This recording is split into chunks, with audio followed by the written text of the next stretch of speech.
OTB AM. With Gillette, proud supporters of Movember. Gentlemen, let's mow. All right, let's mow indeed. You're very welcome along to OTB AM. It's Gerrard and Eoin together back in studio for the first time in, it seems like months. Eoin, how are you? Yeah, very well. Good to see you. Yeah, I'm back. Yeah. Came to work today after Kenny's little jibes yesterday. That's it. Got me a little bit under the skin. How are you getting on? Very well, yeah. Kenny does have that effect on people. Just comes in, rules the roost, insults you. Tommy Martin, as ever, has written a brilliant column today. Are you going tonight to see Ireland or Ronaldo? If you don't read Tommy Martin's columns, you're missing out. You should do whatever it is you have to do to get access to him, because every week it's brilliant. This Portuguese team might sell out in any era, Kenny said last week. He's got a great preamble about, if there was a survey done outside the stadium tonight, how would people answer? And I think a lot of people will be there to see Ireland and Ronaldo. Obviously there's a moral question about that, which we'll get to maybe a little bit later on. I just want to do this bit. This Portuguese team might sell out in any era, but I feel if we were playing Luxembourg at home, we'd sell out. There's that kind of interest at the moment, said Kenny. Well, maybe. Mind you, this is different. You see, when you work in sport, you get the texts. All-Ireland finals, big rugby internationals, and occasionally for the soccer team too. People think because you work in sport, in the media, and are in vague proximity to these events, then you can be their trusty guide on the forlorn quest for tickets. Yeah. Yeah.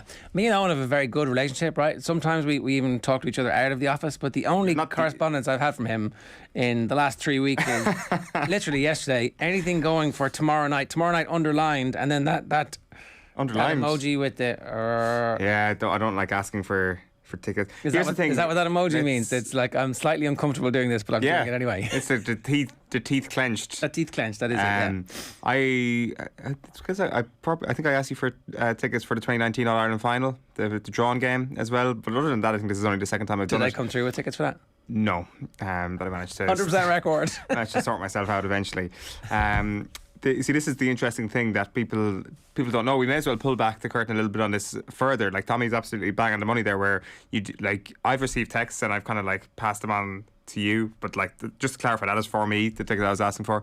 And people do think that we have unbridled access to tickets for all the game. But now here's the thing: we do have unbridled access to tickets. If you were looking for access to Ireland versus Oman, for example, I am your man. If you were looking for a favour for Ireland versus Oman, I am your man. If you're looking for tickets to, I don't know, maybe an All-Ireland quarter-final where there's expected to be 40, 50,000 people in Croke Park, I am your man.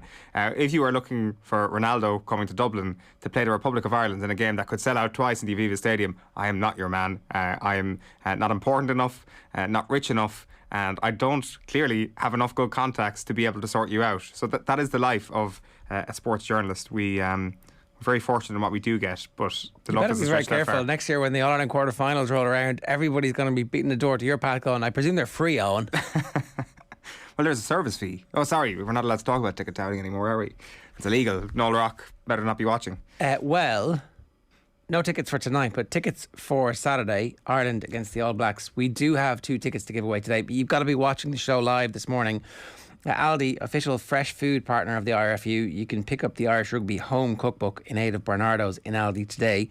They've given us one of the final pairs of tickets to get a chance to see Ireland take on New Zealand this weekend. All you have to do is name our mystery voice. Can you name this person? Who is this? I don't know if I want to say this, but it felt a little bit like Munster again, up against Leinster, going back to the box kicks, slowing it down again.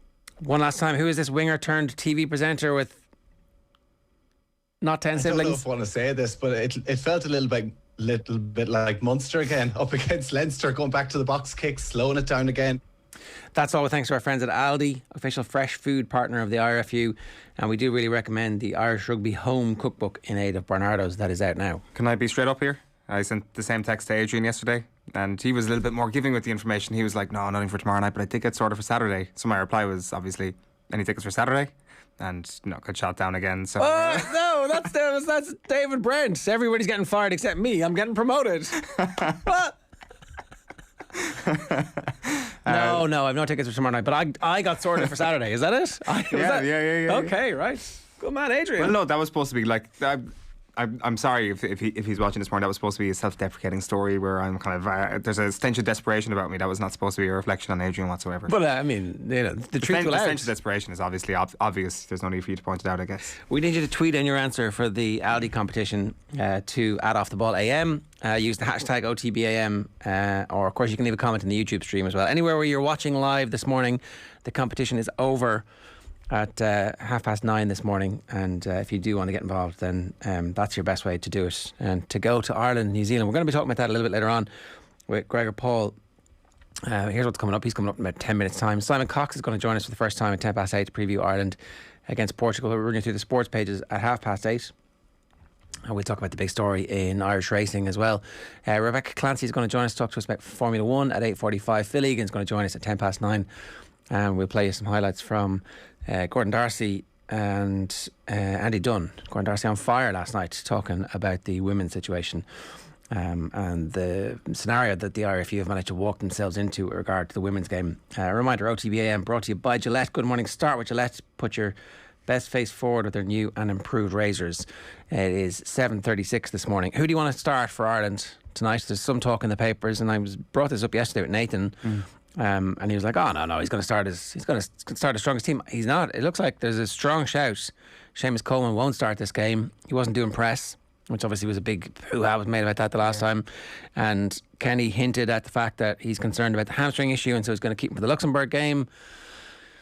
I'm not sure about this. I think I'd play my strongest team against Portugal at home. And also against Luxembourg at the weekend, is there a chance we might have Omar Bamidele back, which might increase his hand a little bit? Maybe not. Maybe Omar Bamidele is done for the week and he's not going to play at all. But I'd agree with you. I would be starting Seamus Coleman tonight. Like, there's a couple of different things that he could do. Like for me, given the lack of Omar Bamidele, I think Coleman at the right of a back three is what I would like to see. And I think him not being available changes the picture and changes the importance of Seamus Coleman here, if he could possibly be any more important for Ireland. And then Matt Doherty comes in as your right wing back with Stevens and McLean at left wing back. That kind of looks after itself. But I wonder, could there be a world in which it's not actually a straight shootout between Coleman and Collins for that back right of a back three? Could you see John Egan shift over to the right of a back three and put in Enda Stevens into the left of the back three and start James McLean there? So there could be an option C here with regards to Collins versus Coleman. But I think Coleman should start, but I can, maybe behind the scenes they're saying he really only does have 90 minutes in him. I know, and look, the way that the reporting has been done around the board being concerned about Stephen Kenny and not giving his full backing means that suddenly the Luxembourg game is this win and through. You win this game, we'll keep you on. If you don't, it's like curtains, which is nonsensical. And how are you ever going to build anything long term with that? So perhaps that's in their thinking, as opposed to get the best possible result, keep the confidence flowing, keep the confidence rolling. And then we'll take what happens against Luxembourg, because we've seen that we can do well without Seamus Coleman, and I'm not scared about a team without Coleman in the future at some point. But when he's available and has just played 90 minutes, get him in the team. Particularly in a match like this, it's a full house. Like, he's been captain for such a long time, has really wants nights like this, really deserves nights like this. Like, get him out there for the anthem, get him out there for the start, get him out there to be the one going, yeah, come on, in the huddle pre-match. Now, in fairness, if we needed to get 3 points to qualify from this week, you could see why they would target Sunday and put all the eggs in the basket.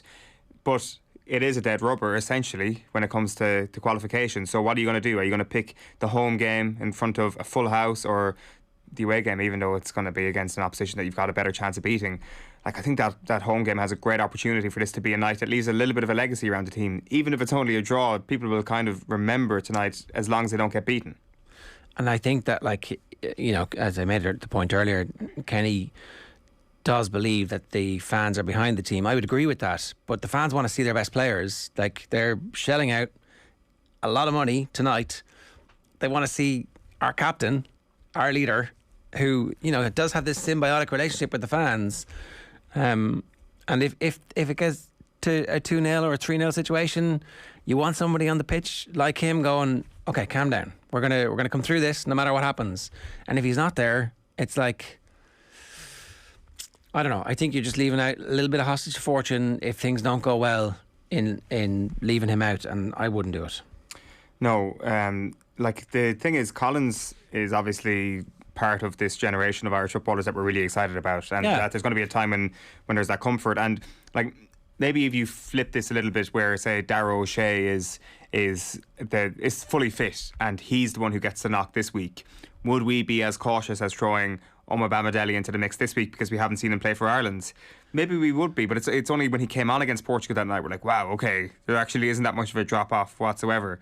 Now, of course, it's a different scenario. Omar Bamadelli is kind of like rising through the Premier League at the moment, but it does feel that maybe that part of this conversation is around Nathan Collins and not a full degree of trust just because you haven't seen enough of him in a senior jersey. I would put Collins in, but I would pick Doherty at left back and I pick Coleman at right back. That's my team. If Omar Bamadelli isn't available, I'm not putting Coleman on the right of the three because I haven't seen him play there really. I mean, maybe he has done for Everton at various situations, but like I think stick your best team available tonight in all their best positions, and let's see where we are versus one of the best teams in the world.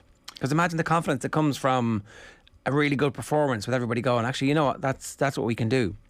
Yeah, like I mean, the obvious one is that in the 1-1 draw against Azerbaijan, he played on the right of a three, which wasn't exactly a great endorsement of Ireland on that occasion. So you're having Collins alongside the two lads, and if Omar Bamadelli can't go, sub him out. Whereas, say Omar Bamadelli can't go, what we're going to have then is Doherty, Collins, the two lads, and probably Enda Stevens at left back.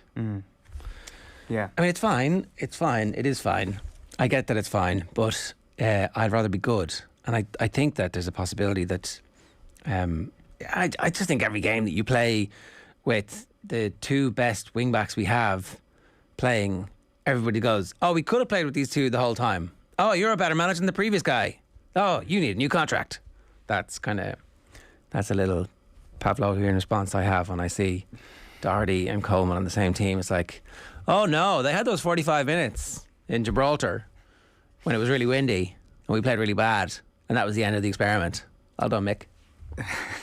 I mean, like the thing we need to remember is that Doherty was so good against Portugal the last day in that position, and yeah, like as well as that, what you're kind of factoring in.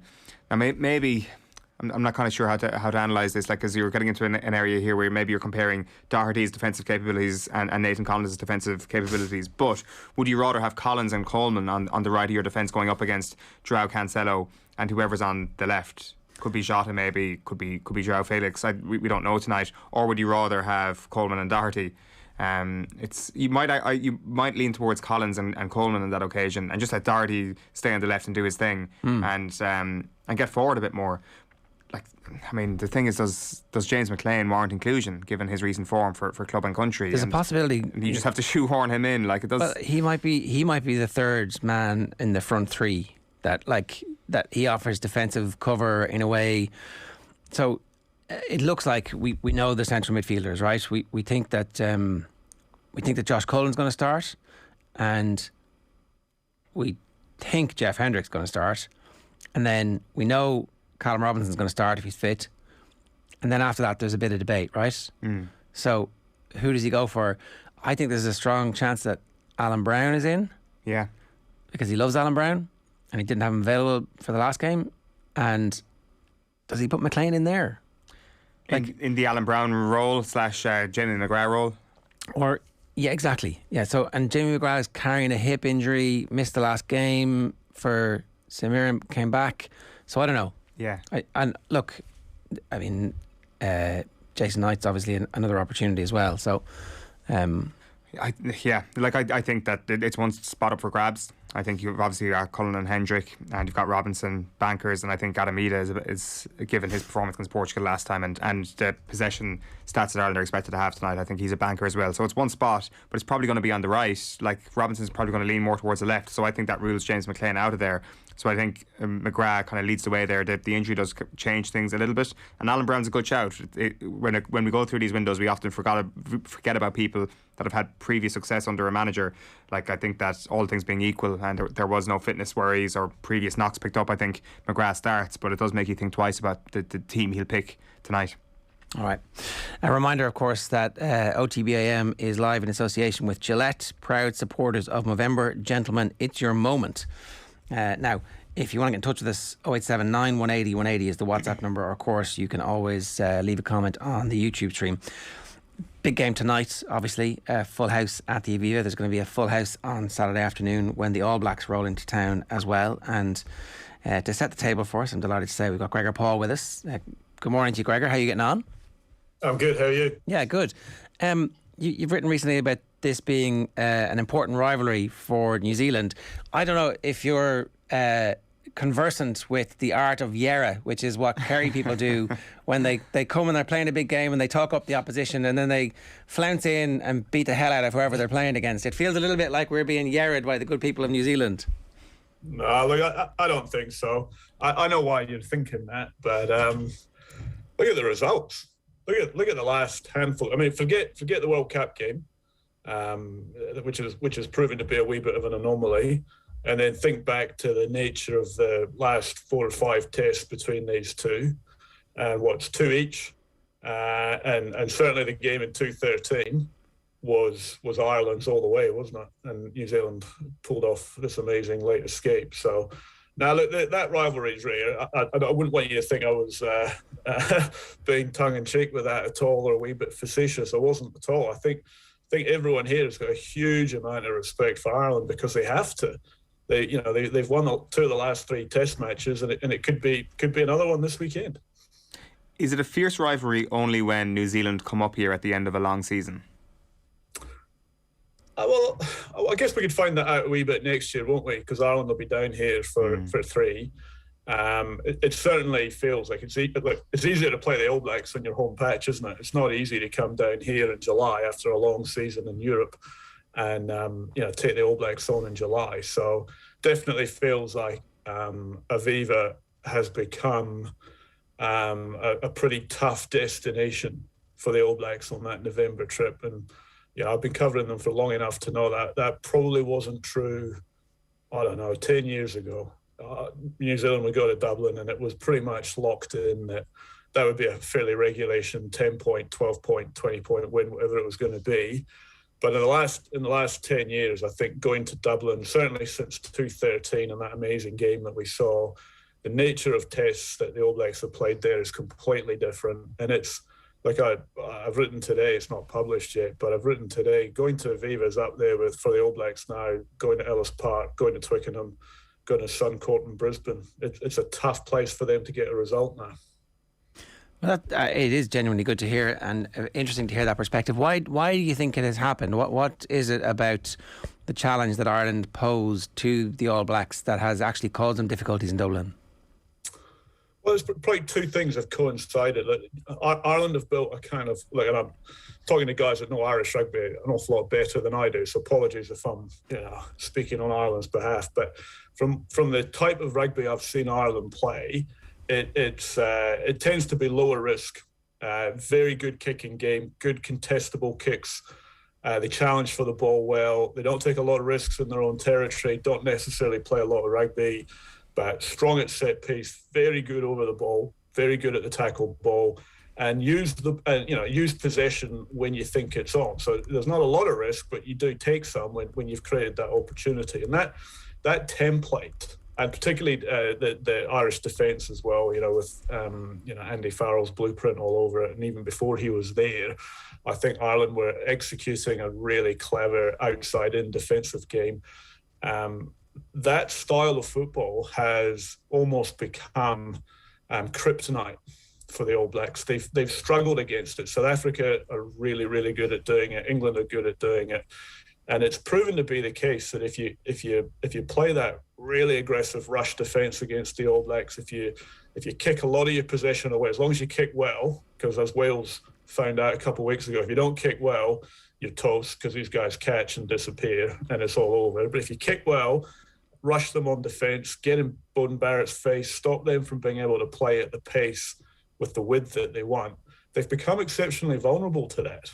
And the 2 things have coincided. Ireland have built a type of game plan and got very good at it at the same time that the All Blacks have become quite vulnerable to that style of rugby. So we've seen the nature change. And look, the biggest change of all is that Ireland finally managed to win a test back in Chicago. And I think once you've won one, it's probably like winning a golf major or a tennis Grand Slam, isn't it? Once you've actually done it once, it opens the door for that self-belief and for that knowledge that I think it's kind of humanised the All Blacks to Ireland. You know, look at Scotland and Wales. I'm not sure if they're ever going to beat the All Blacks again, but Ireland have got over that hump. They managed to do it once, and then 2 years later, they managed to do it again. So there's clearly something about managing to beat them once that opens the door to that being a real possibility to keep doing it. It's mad how important the psychology of big-time professional sport is, that ultimately when it comes down, humanising them is hugely important. It's interesting you're talking about this as well, because at the moment, right, we're actually desperately trying not to just be that team that you so accurately described. Under Joe Schmidt, we were unbelievably clinical at rucks and from set pieces, and there wasn't a huge amount of creativity, and we didn't really look to keep the ball alive. There's been a transition, and it's been slow to bear fruit, but we're desperately trying to be a team that actually can keep the ball alive, that doesn't just look for contact. And maybe in the long term, we might protect the health of some of our players by not putting them into 100 rucks a game. So we're going through that transition at the moment. You're talking about the style that Ireland had, that England had, that South Africa had, being kryptonite for the All Blacks. Is it fair to say that Ian Foster and the coaching ticket at the moment are trying to evolve to a point where nothing will be kryptonite in the future, and then they can actually deal with whatever it is that South Africa in particular and maybe England throw at them? Yeah, 100%. Well, that's I think that they were being exposed a wee bit. 2017, the Lions came.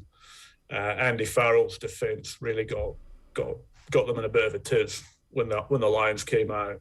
Ireland played in a moderately similar way in 18, and then England, beat the All Blacks really quite comfortably at the World Cup. So when Ian Foster took over, number one priority was saying, well, look, if people give us space to play, we're going to tear them apart. So we don't want to lose that. We want to keep that instinctive, unstructured part of our game and look to live off turnovers and loose kicks. That will always be our bread and butter. But we've got to be able to play the likes of South Africa and England and even Ireland, who, if they're not going to give us the space, if they're not going to give us the ball, if they're going to dominate us a wee bit physically and our game falls apart, well, we're not particularly well equipped, are we? So number one priority, how do we manage to play our style of rugby against all of these teams? So that was his priority: toughen up a little bit physically, improve the set piece, get more dynamic in the ball carrying aspect of their work. They were actually not that good at that in the last World Cup cycle. So these have all been priority areas to fix, improve their ability to take the high ball as well. That was the priority, but of course COVID came and didn't get the opportunity to play those types of teams in 2020. It was a whole series against Australia and Argentina, so they didn't get that chance. Nobody from Europe came out here in July. So really the first opportunity that they've had to test themselves to see how far they've developed came against South Africa in the Rugby Championship. And I think they were a wee bit disappointed. I mean, they won one and lost one, but they didn't play very well in either test. And all the old failings got exposed a wee bit. They got beaten up again. Their scrum started to disintegrate a wee bit once they brought the bench on. Their line-out got cleaned out because Sam Whitelock wasn't there.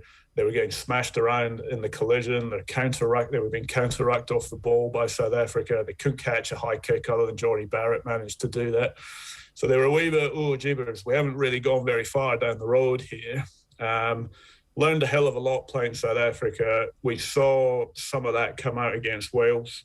They played a different style of rugby, much tighter. They went north to south a lot longer than they normally do before they started to go east to west. And they were patient, they were disciplined, they kicked goals, put scoreboard pressure on, crushed Wales up front first, and then created that pathway to tear them apart in the final quarter. And that's the blueprint that they're after. But look, I'm not sure if this is disrespectful to Wales, but I'm not sure that was a great Welsh team on the park that day. Careful and now. Ireland, of course, the Welsh don't like being told home truths. Different proposition. Yeah, we've run into trouble with Welsh rugby Twitter in the past, where we've inspired them to greatness. It's fair to say, by saying such things as that wasn't a great Wales team. Yeah. So look, Ireland I think Ireland present as the biggest challenge that the All Blacks have faced since they've played South Africa. I'm not trying to brand Ireland as a similar, entirely similar team to South Africa, but there are similarities in the type of rugby that they'll be playing. I think Ireland look to move the ball a bit more than South Africa do, but fundamentally the challenge will come in many of the same areas, particularly the kicking game, where I think Ireland are one of the best. Getting up after their own kicks and contesting them. And that's been a real weakness for the All Blacks this year. They haven't been good at that. So that's what we're all quite excited about, is to see how much progress New Zealand have actually made in playing that kind of attrition test match rugby that they don't actually play a lot of it down here in the Southern Hemisphere, other than when South Africa are involved. I guess the thing is that maybe there's a slight expectation on the Irish side of things that maybe they're moving away a little bit from that attritional style, but maybe it comes back over the next little while, and maybe in a game against New Zealand that's exactly what they'll be thinking to bring to the table this weekend. And I'm just wondering, from your perspective, if you go back to the last time the All Blacks played Ireland, it was an absolute hockeying, and yet Ireland had that same style of rugby. Yes, they were in a bad place, their form had dipped dramatically in the 12 months previously, but had you seen anything that had suggested that actually the All Blacks had cracked Ireland on that occasion, or there was something more than Ireland being in a low ebb at that point in the 2019 World Cup? I don't think Ireland were at their best. You would know way more about that than I would, but what I do know is losing to Ireland in November 2018 paved the way for that performance that night. That loss in Dublin really hurt them, because Ireland outplayed them that day. And quite often when the All Blacks lose, there's occasionally a sort of poor refereeing call, or the All Blacks are clearly off their game, something's not gone right for them, and you kind of go, well, that's, they didn't play very well, referee did them over, that's why they lost. But this one, Ireland just beat them, fair and square, hands up. Ireland dominated them, were more physical, played better, didn't give them a chance, defended superbly, brilliant performance by Ireland. And the All Blacks sat in the changing room afterwards and went, shit, we've been beaten here. That's the world number 2 team. We were the New Zealand were the world number 1 team at that time, and they were thinking, well, we're in a false position here. These guys are better than us. So when they met Ireland in the quarterfinal, which they probably weren't expecting pre-tournament, nobody was really. I think everybody thought Ireland would win that pool. They perked up, and obviously they wanted to get into the semi-final, and that was clearly, it's a World Cup knockout game, so clearly that's the point. But they were particularly driven towards that game. They put a lot of emotion into it because of the respect that they had for Ireland, that need to put the balance right, as it were, and they threw everything in. I mean, I ended up watching a YouTube video of it the other day because I forgot what happened. And you see the emotion when the All Black players scored those tries early. They were pumped. They were really, really pumped when they scored. They were focused. That was probably the best performance the All Blacks produced, within a 2-year period. That was a huge night for them. And it probably had a massive bearing why they went out the next week and were beaten quite easily by England, because they were drained. And I don't think this is a consolation for Ireland, but they should understand this, that they brought the absolute best out of the All Blacks that night. And that was clearly one of the best performances that they produced. So, whether Ireland were completely off the game or not, there are times where the All Blacks, if they get everything right, as everybody knows, jeepers, they can be pretty horrible to play against when they have everything going their way. One of the other things that we're obsessed about at the moment is how we keep failing at World Cups. In particular, World Cup quarter-final has been as far as we've ever gotten.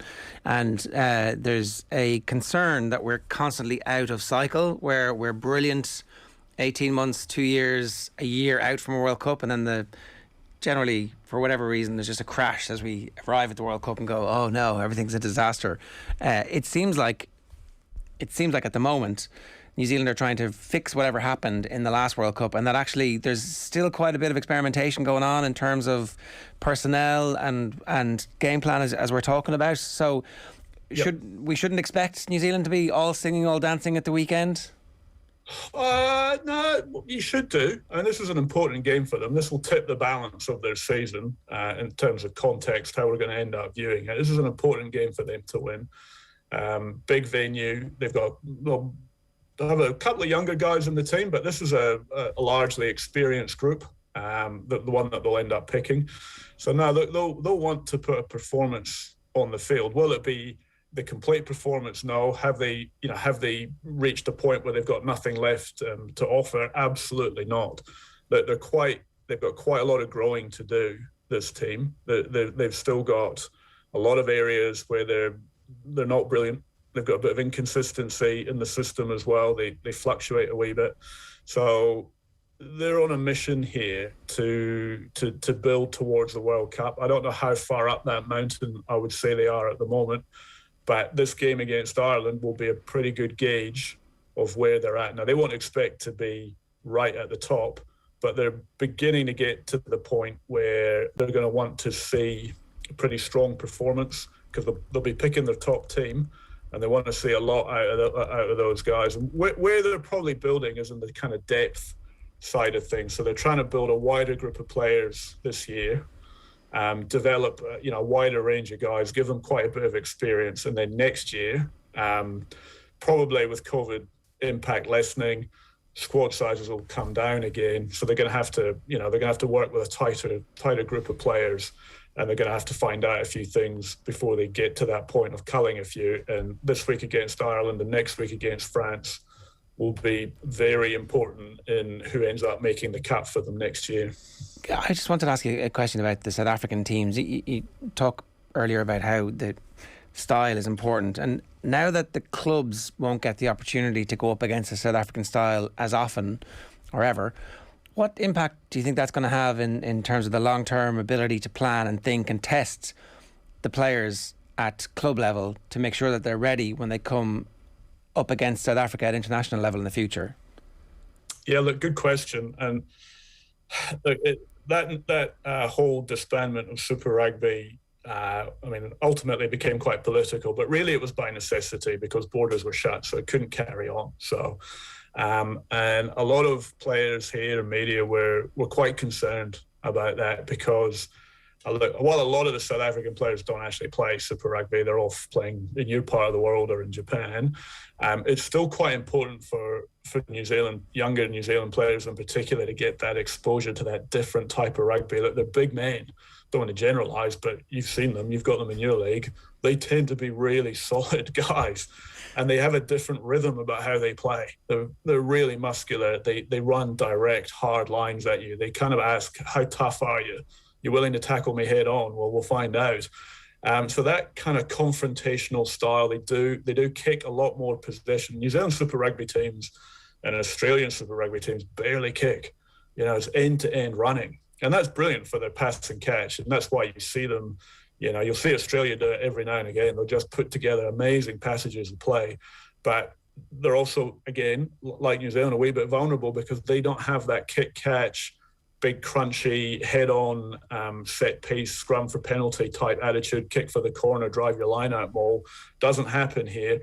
So look, there's a wee bit of concern about how do New Zealand get that into their diet without it being there naturally as part of Super Rugby anymore, because it is a bit of a cultural shock for some of these young All Blacks at the moment who haven't really, the guys that came into the team last year, half of them had never played against a South African team full stop, never mind the Springboks. So that it was all alien, and half of them had never been to Europe and played a game up there and encountered the type of rugby that Ireland, Wales and France are playing. So that's a big issue for New Zealand at the moment. How do they get that breadth of exposure? Because unfortunately, Super Rugby is quite entertaining, but it's all very much one size fits all and how they all want to play.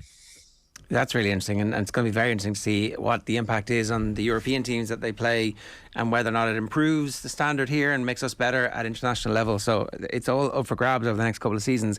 And then the last thing is, the last time we spoke to you, it seems like it's years and years and years ago, but it's actually at the very start of this tour, which is the never-ending tour, like properly one of those tours in the late 1800s, early 1900s, where the team went away and came back with several years experience and some PTSD from the travel. Yeah. What has this actually been like for the players on tour? We saw a picture of I think Bowden Barrett in the Guinness Storehouse having a pint the other night, and they did look like they were okay. We're doing our Instagram stuff here, and we're nearly home, nearly finished, folks. This thing is nearly over. Yeah, well, it's one of the hard things because no one's been able to travel with them, because if you leave New Zealand at the moment, you can't get back in without a pre-booked MIQ spot, and the All Blacks managed to secure theirs, but we don't have the leverage that they do, so no one's there. So our contact with the team is via Zoom, and so it's actually very difficult to get a real handle on how they're actually traveling, what it's been like for them. They've kind of lived under self-imposed COVID protocol, so they haven't really been out and about a great deal.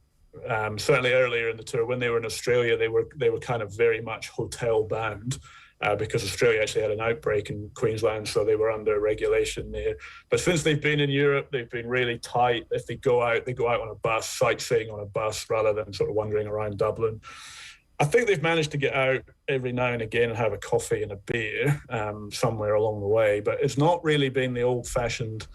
I mean, it's been old-fashioned touring experience in the length, but it certainly hasn't been in terms of what they've been getting up to. So I think that, I don't know, it wouldn't be a life for me. I don't think I would really enjoy being hotel bound for 12 to 14 weeks and not really being able to get out to break the boredom. So I think it's been pretty tough for them. They're telling us it's bonded them, it's brought them all closer together, and we'll take them at face value. But again, I guess we'll find out on this week and next, because these are the two really big games, and that'll give us a real sense of where they're at mentally, how much this tour has taken out of them, how well prepared they really are, or whether a few of them are sitting there going, do you know what, I'm over it, I really just want to go home.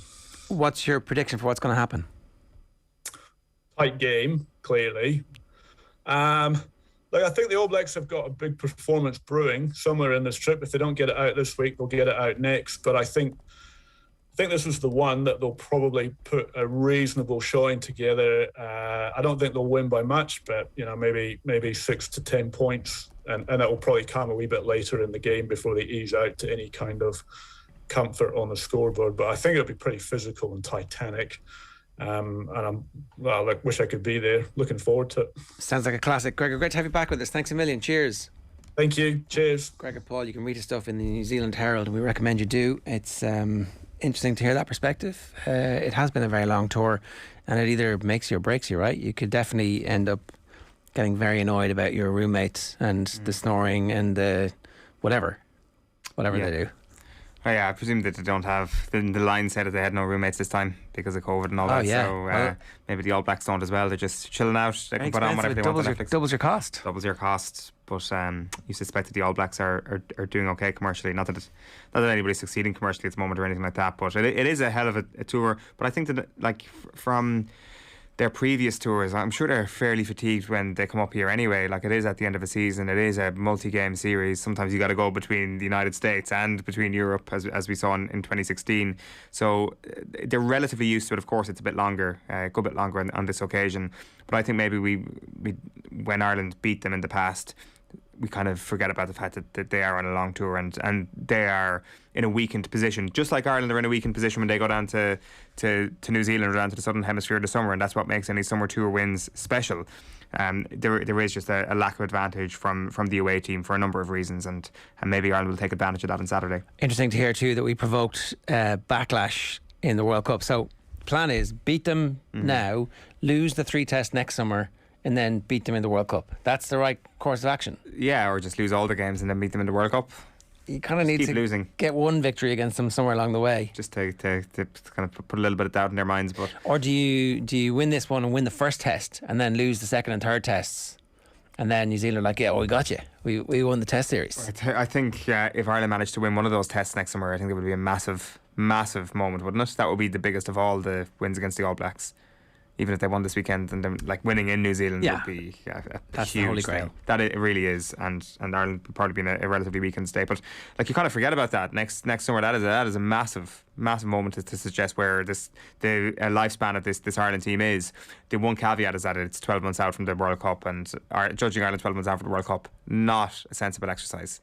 Liverpool fans won't want to miss our latest Cadbury FC roadshow. We've been behind the scenes at Anfield with legendary striker Robbie Fowler, Liverpool captain and Ireland international Niamh Fahey, and former Liverpool midfielder and physio Richie Partridge.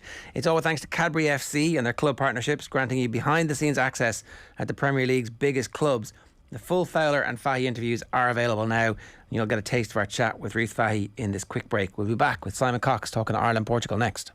OTB AM on OTB Sports Radio, Ireland's first and only sports radio station. He's a lion, he's a Grand Slam winner, he's Ireland's leading try scorer, and now you can hear him first, exclusively on the OTB Sports app. One of my abiding memories is having my cut opened up again as I got hit by the trophy in coppers on the dance floor. Join Brian O'Driscoll for the best insight and analysis this rugby season. We haven't had the usual kind of grenades from Gats, that's gone, so we're creating them ourselves. Get the jump on everyone else. Download the OTB Sports app and turn on notifications now. When did you first get an inkling Liverpool were interested? I suppose for me it was when I went to Bordeaux in France after Chelsea. I was there in France, a really enjoyable experience, but I missed the cut and thrust of the English league, and I was kind of longing to get back to that. So obviously my agent put a few feelers out, and what came up was a few clubs, and then obviously Liverpool was an option, and then as soon as I heard Liverpool was an option, I jumped at the chance. Right. Being a lifelong supporter and the chance to go there. So so that's basically after my year in France, I wanted to get back, and Liverpool opened up, and then the rest is history, as they say. Yeah. And I mean, the crazy thing is that Liverpool are not in the Super League, relegated in the pandemic year on the dreaded points per game basis. I think there were still eight games to go rather, and it was tough luck. We're implementing this rather blunt tool. You're going down. So to say the least, I'd say a few football boots were thrown against the wall in that dressing room. Yeah, that was that whole experience was extremely frustrating. It was so tight down there as well. I think there was only 3 points or even a point in it at that time between about 4 teams down near the bottom. So with 8 games left to go, it was a huge amount to fight for. So I was more in shock, to be honest, that they made that decision. I didn't think the FA would actually make that decision, and obviously they did. So I can be a little less angry about it now because so much time has passed. But obviously at that time it was sickening, and I was furious, really. Yeah, you've gone from livid to extremely angry. You're cooling down. Yeah, slowly. You'd be able to gauge exactly where I was when we got the news on when we found out first. Car insurance is boring, but you don't have to be. Get Set Go is the kind of car insurance you can sort in a few minutes online, then bounce on with your day. Are you ready for quick start insurance? Get a quote now at getsetgo.ie. MCL Insurance Services Ireland Limited, trading as getsetgo.ie, is regulated by the Central Bank of Ireland. OTB AM. With Gillette, proud supporters of Movember. Gentlemen, let's move. Right, you're very welcome along to OTB AM this morning. If you're just joining us or if you're watching us on YouTube, you're welcome along. Make sure you hit subscribe and turn on your notifications, and make sure you also get the OTB Sports app. At 13 minutes past 8, we're turning our attention to the Republic of Ireland against Portugal. Kickoff is at 7:45. The game is live on Off the Ball on News Talk tonight. Joe's going to be in situ for the whole game from the Aviva, and then Nathan and Stewie Byrne are going to be bringing you live commentary from 7:45 as well. I'm delighted to say, to help preview the game, we've got Simon Cox with us this morning. Simon, good morning to you. How are you getting on? Yeah, good morning. How are you? Yeah, we're all very, very, very excited. It's a full house, which actually hasn't happened since the start of the pandemic. There's a bit of confidence around the team. The style of play is getting people enthusiastic, and Cristiano Ronaldo's riding into town. So what's your level of excitement like ahead of this game? Listen, I think it's going to be one of those games where everybody is just fully excited for the game. The players, the fans, everybody want to test yourself against a decent Portugal side, obviously with Cristiano Ronaldo into town, which is good. So, listen, but buoyed by the last couple of results and, hopefully going into the game full of confidence. So when a team like Portugal, who are supposed to be one of the best teams in the world and who do well in tournaments, including winning some, rolls in against a side like Ireland, who at the moment are hovering between the third and fourth pots in terms of seeding, what is the actual word like in the team? What are they talking about? What is their level of worry? What is their level of hope? What's that like for you guys? It would just be, going into the dressing room and being happy to be in the game, making sure that they, they know their jobs, defensively and offensively. Listen, you can't just go in with a game plan to stop Cristiano Ronaldo because there's too many other players. You see what, likes of Bernardo Silva and João Cancelo and stuff like that. So it just, you can't have a game plan for one person. So listen, they'll know what it takes. Obviously, the result in Portugal was a bad one in the end, but ultimately the performance was pretty decent. It just came up against probably arguably one of the best players in the world. So they'll go into the game full of confidence and make sure that they stick to the game plan as best they can.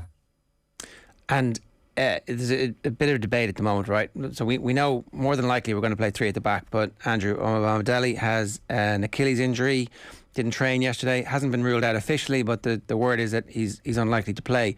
Seamus Coleman has had some injury issues with his hamstring recently, and there was a hint that perhaps he won't start. Would you start Seamus Coleman tonight and let the Luxembourg game look after itself? Or when there's a contract up for grabs, is the long-term result against Luxembourg actually going to end up being more important than what happens tonight? No, I think you have to play your best team. Seamus Coleman, been there, seen it, done it for Ireland, for Everton.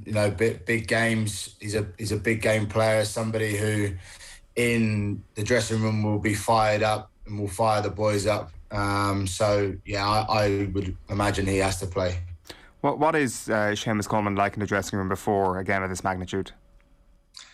Yeah, I mean, obviously, for me, when I was obviously in the squads and stuff, he was a bit of a younger player, so it wasn't very much a vocal person, but by all accounts, as soon as he got the captaincy, that was him. Then he'd all the sort of doubt got lifted off his shoulders, and then he started to sort of take the captaincy on a little bit more from his own experiences. So I think he's a lot more vocal now, and listen, he's one of the most experienced players that they have on the pitch. So rightly so, and I'm sure he'll be firing into a few boys, whether that be in the dressing room. That might even just be like a little word in the ear for some of the younger players who possibly haven't had that sort of level of experience in these sort of big games. So he'll be doing it as much as he can. Listen, whether he plays or not, I'm sure he'll be the exact same person. What are you looking for from your captain on a night like tonight when you are an underdog? Are you looking for that passion, the sort of belief from the captain, or is there a sense that he needs to provide a sense of calm and to try and target any of the nerves that might be around the dressing room?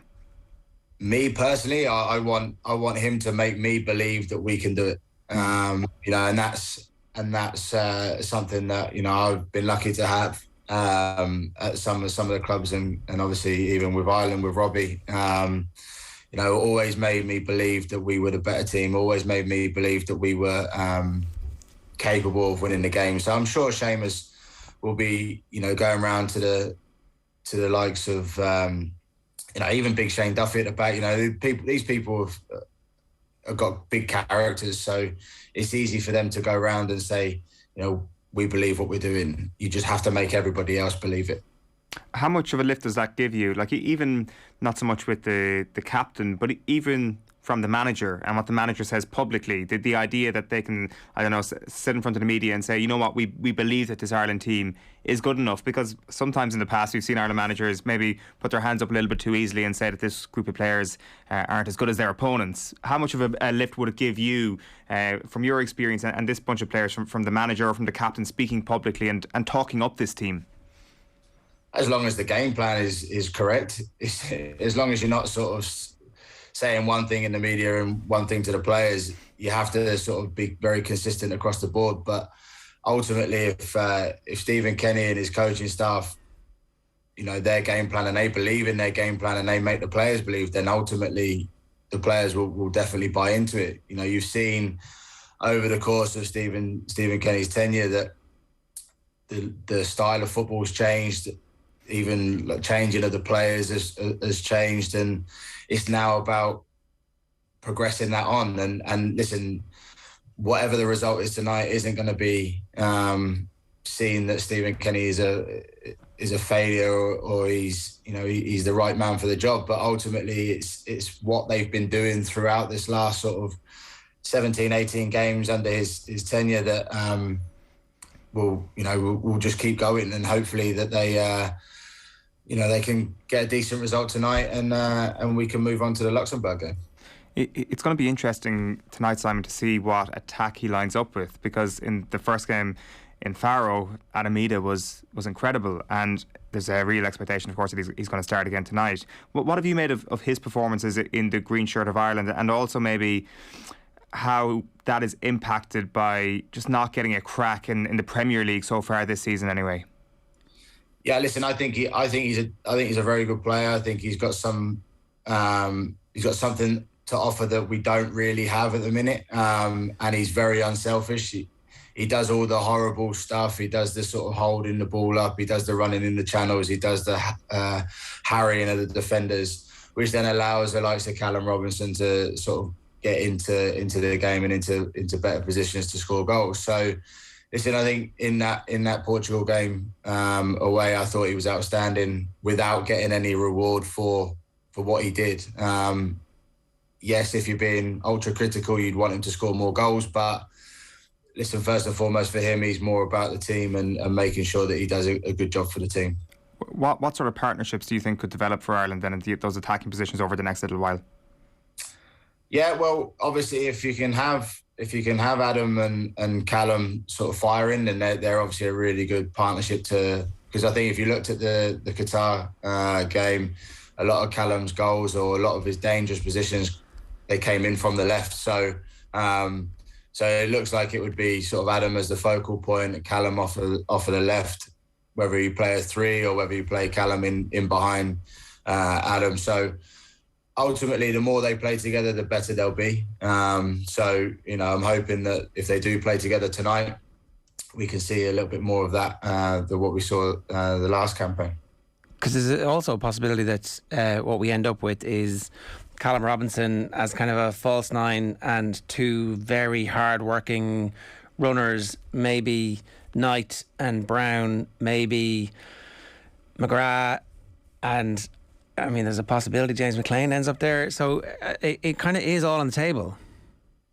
Yeah, absolutely. I mean, we'll only know that at sort of 6 o'clock, 6:30 when the team sheet's released. But whatever team he goes with tonight, the manager, I think you have to be very disciplined. This is the type of night that, again, similar to the away leg, not going to have the ball. You have to be very disciplined. You're going to have to play on the break, which then probably brings in Adamida to the starting lineup just purely and simply as an outlet.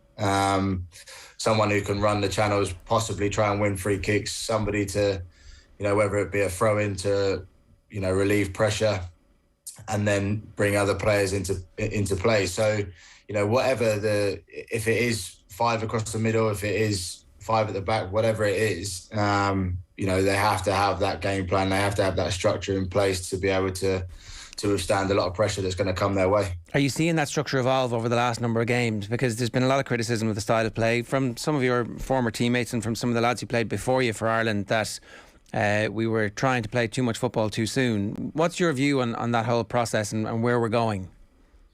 Yeah, you're never going to change anything overnight. And when Stephen got the job, and it was sort of he sort of came in possibly a little bit too early for me, with obviously the Mick generation happening. But he had to get rid of a few people as well. The likes of Glenn Whelan was moved on, and Johnny Walters and things like people like they've moved on. It's now a completely different generation now, and this is a sort of thing that has to take time.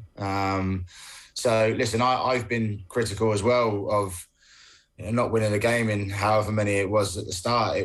It just wasn't right.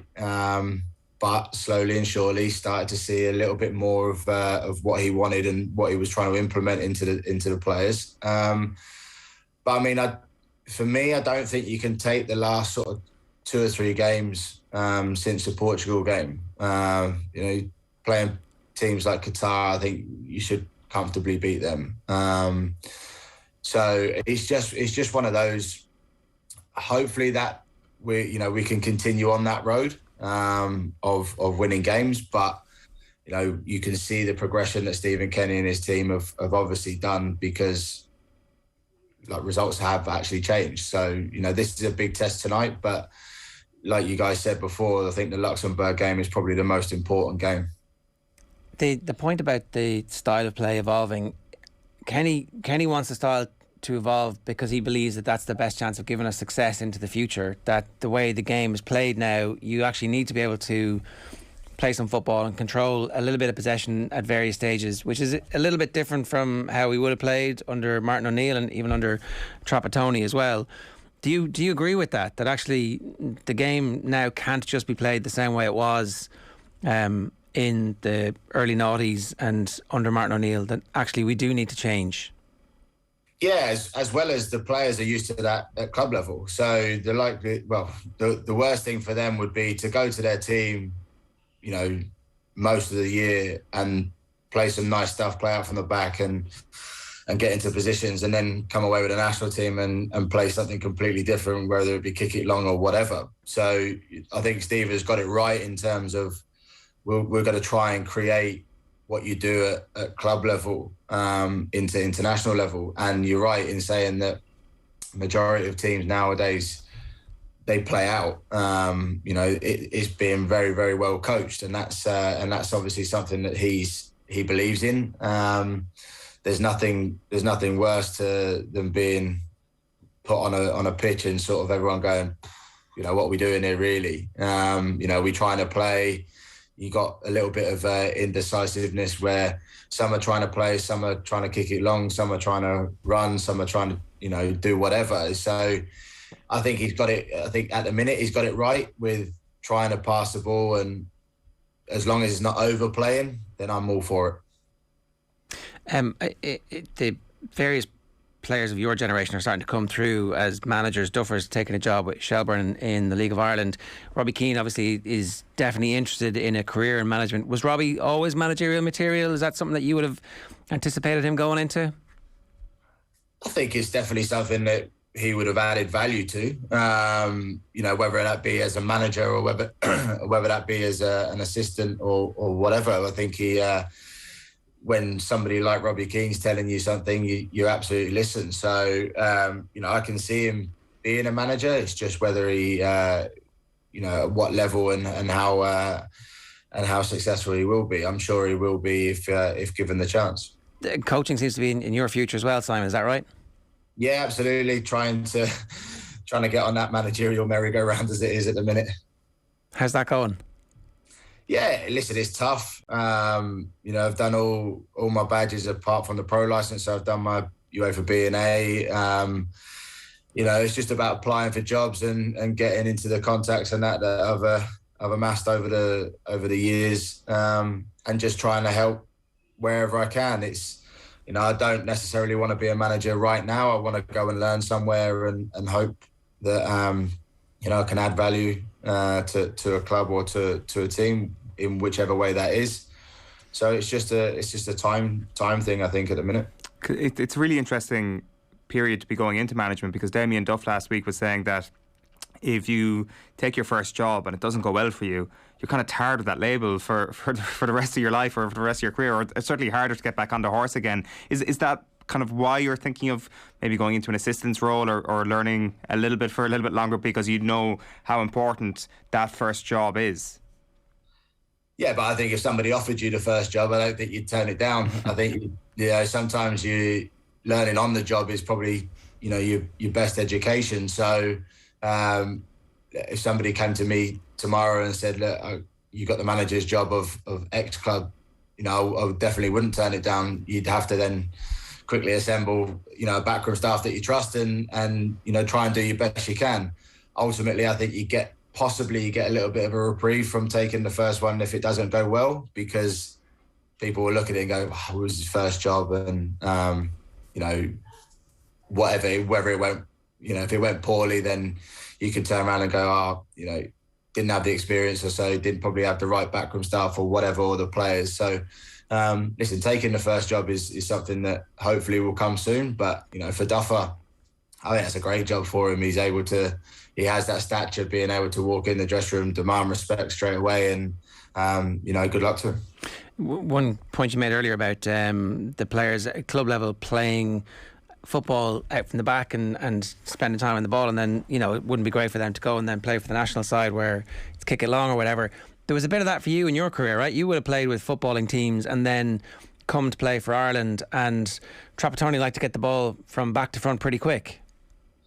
Yeah, I mean, listen, when I was at West Brom or even at Forest, we tried to play, but, you know, not overplay. More so at West Brom, it was more, you know, be solid in compact shape and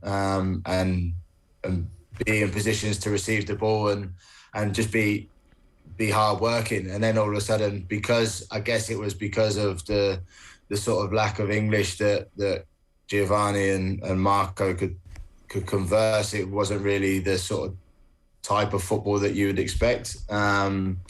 So I mean, it was different, but you know, we had a really good group, a very experienced group of players that were able to pretty much dictate the way we played anyway, so it was fine. That is always the interesting thing. It seems like how much of it was what Trapattoni wanted and how much of it was actually what the players thought was going to work. It seems like there was an interesting dynamic there, Simon. Yeah, absolutely. I think you know, when you look at sort of pre-2012, it was the likes of Shea in goal, John O'Shea, Richard Dunn, you know, these big players at the back, and then all of a sudden you go into midfield of Keith and Glenn, and then you've got and Duffer on the wide, and then you got Robbie and Kevin Doyle up front. You know, as a team goes, that's not a bad spine of a team, and full of players who have played at big teams at a very good level for a long time. So you have to play to people's strengths. You know, Robbie's wasn't running the channels; it was getting to his feet and let him do his stuff. You know, Kevin Doyle's was being that, run into the channels and help the team that way. But you knew that at the back you were in safe hands with Big Richard Dunn and Shea at the back. So, you know, it was you have to sort of sometimes, you know, play to the players' strengths, regardless of your ethos of football. So, but you know, with Ireland at the minute, they seem like they've got a young, energetic group. So why not go play young, energetic football and with a little bit of structure towards it? Yeah, it feels like we're getting there. Certainly, as a casual observer of this, do you think we're going to get a result tonight? I think a positive result might not even be, you know, a win or a draw. I think as long as the performance is very good and it's not a, you know, 4-5-6, then as long as it's you know, if it's a narrow 1-0 defeat, I think players would probably take that just purely and simply on the basis of you can continue seeing the progression that, you know, the last 2 or 3 games have been. So I can see a sort of hard fought 1-1 or a 0-0. You know, frustrating Portugal. I think you saw especially in the away leg, you know, Ronaldo was getting a little bit frustrated, obviously, you know, missing the penalty, or great save for the penalty. So if you can sort of frustrate him, then it could be a really good night for Ireland. Simon, good stuff. Great to have you on. Thanks a million. Cheers. Cheers, thank you. Simon Cox there, former Republic of Ireland international, at 8:33 this morning. If you've got a view, we'd like to hear from you. 0879 180 180 is the WhatsApp number, or of course you can leave a comment in the YouTube stream or get us at Off the Ball AM. I'm going to give you another opportunity to win 2 tickets to Ireland against the All Blacks. The winner will be announced at the end of today's show. Aldi, official fresh food partner of the IRFU, and you can pick up the Irish Rugby home cookbook in aid of Bernardo's in Aldi today. They've given us one of the final pairs of tickets in the world to get a chance to see Ireland take on New Zealand live this weekend, and hopefully Gregor Paul has whet your appetite for that a little bit earlier on in the show. All you got to do is name this mystery voice. Which former Irish rugby player is this? I don't know if I want to say this, but it felt a little bit like Munster again, up against Leinster, going back to the box kicks, slowing it down again. Yeah, who was that winger turned TV presenter turned pundit? I don't know if I want to say this, but it felt a little bit like Munster again, up against Leinster, going back to the box kicks, slowing it down again. That's all with thanks to our friends at Aldi, official fresh food partner of the IRFU, and we really recommend the Irish Rugby Home Cookbook in aid of Bernardo's that's out now. Tweet us at Off the Ball AM with the hashtag OTB AM, or comment wherever you're watching us. And that is the crack with that. I'm just going to run through the front pages of The Sun this morning. The granny rule.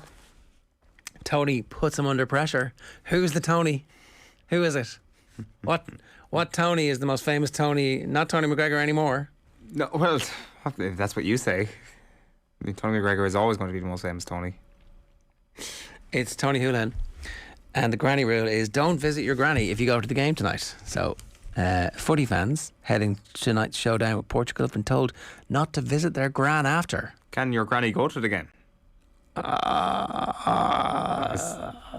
Good question. No, I would suggest not. If any spare tickets, any grannies out there? Tony Houlihan's saying don't visit your granny afterwards, and your granny probably shouldn't be visiting the crowd either. No, that's if you can put two and two together there. I think pretty discriminatory, isn't it? Told the Irish Sun matchgoers planning on visiting elderly relatives in the coming days should think of putting it off if you've been involved in high risk activities.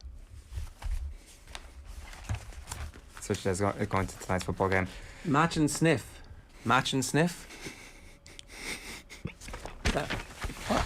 Yogi Love. Is that what it is? Yeah.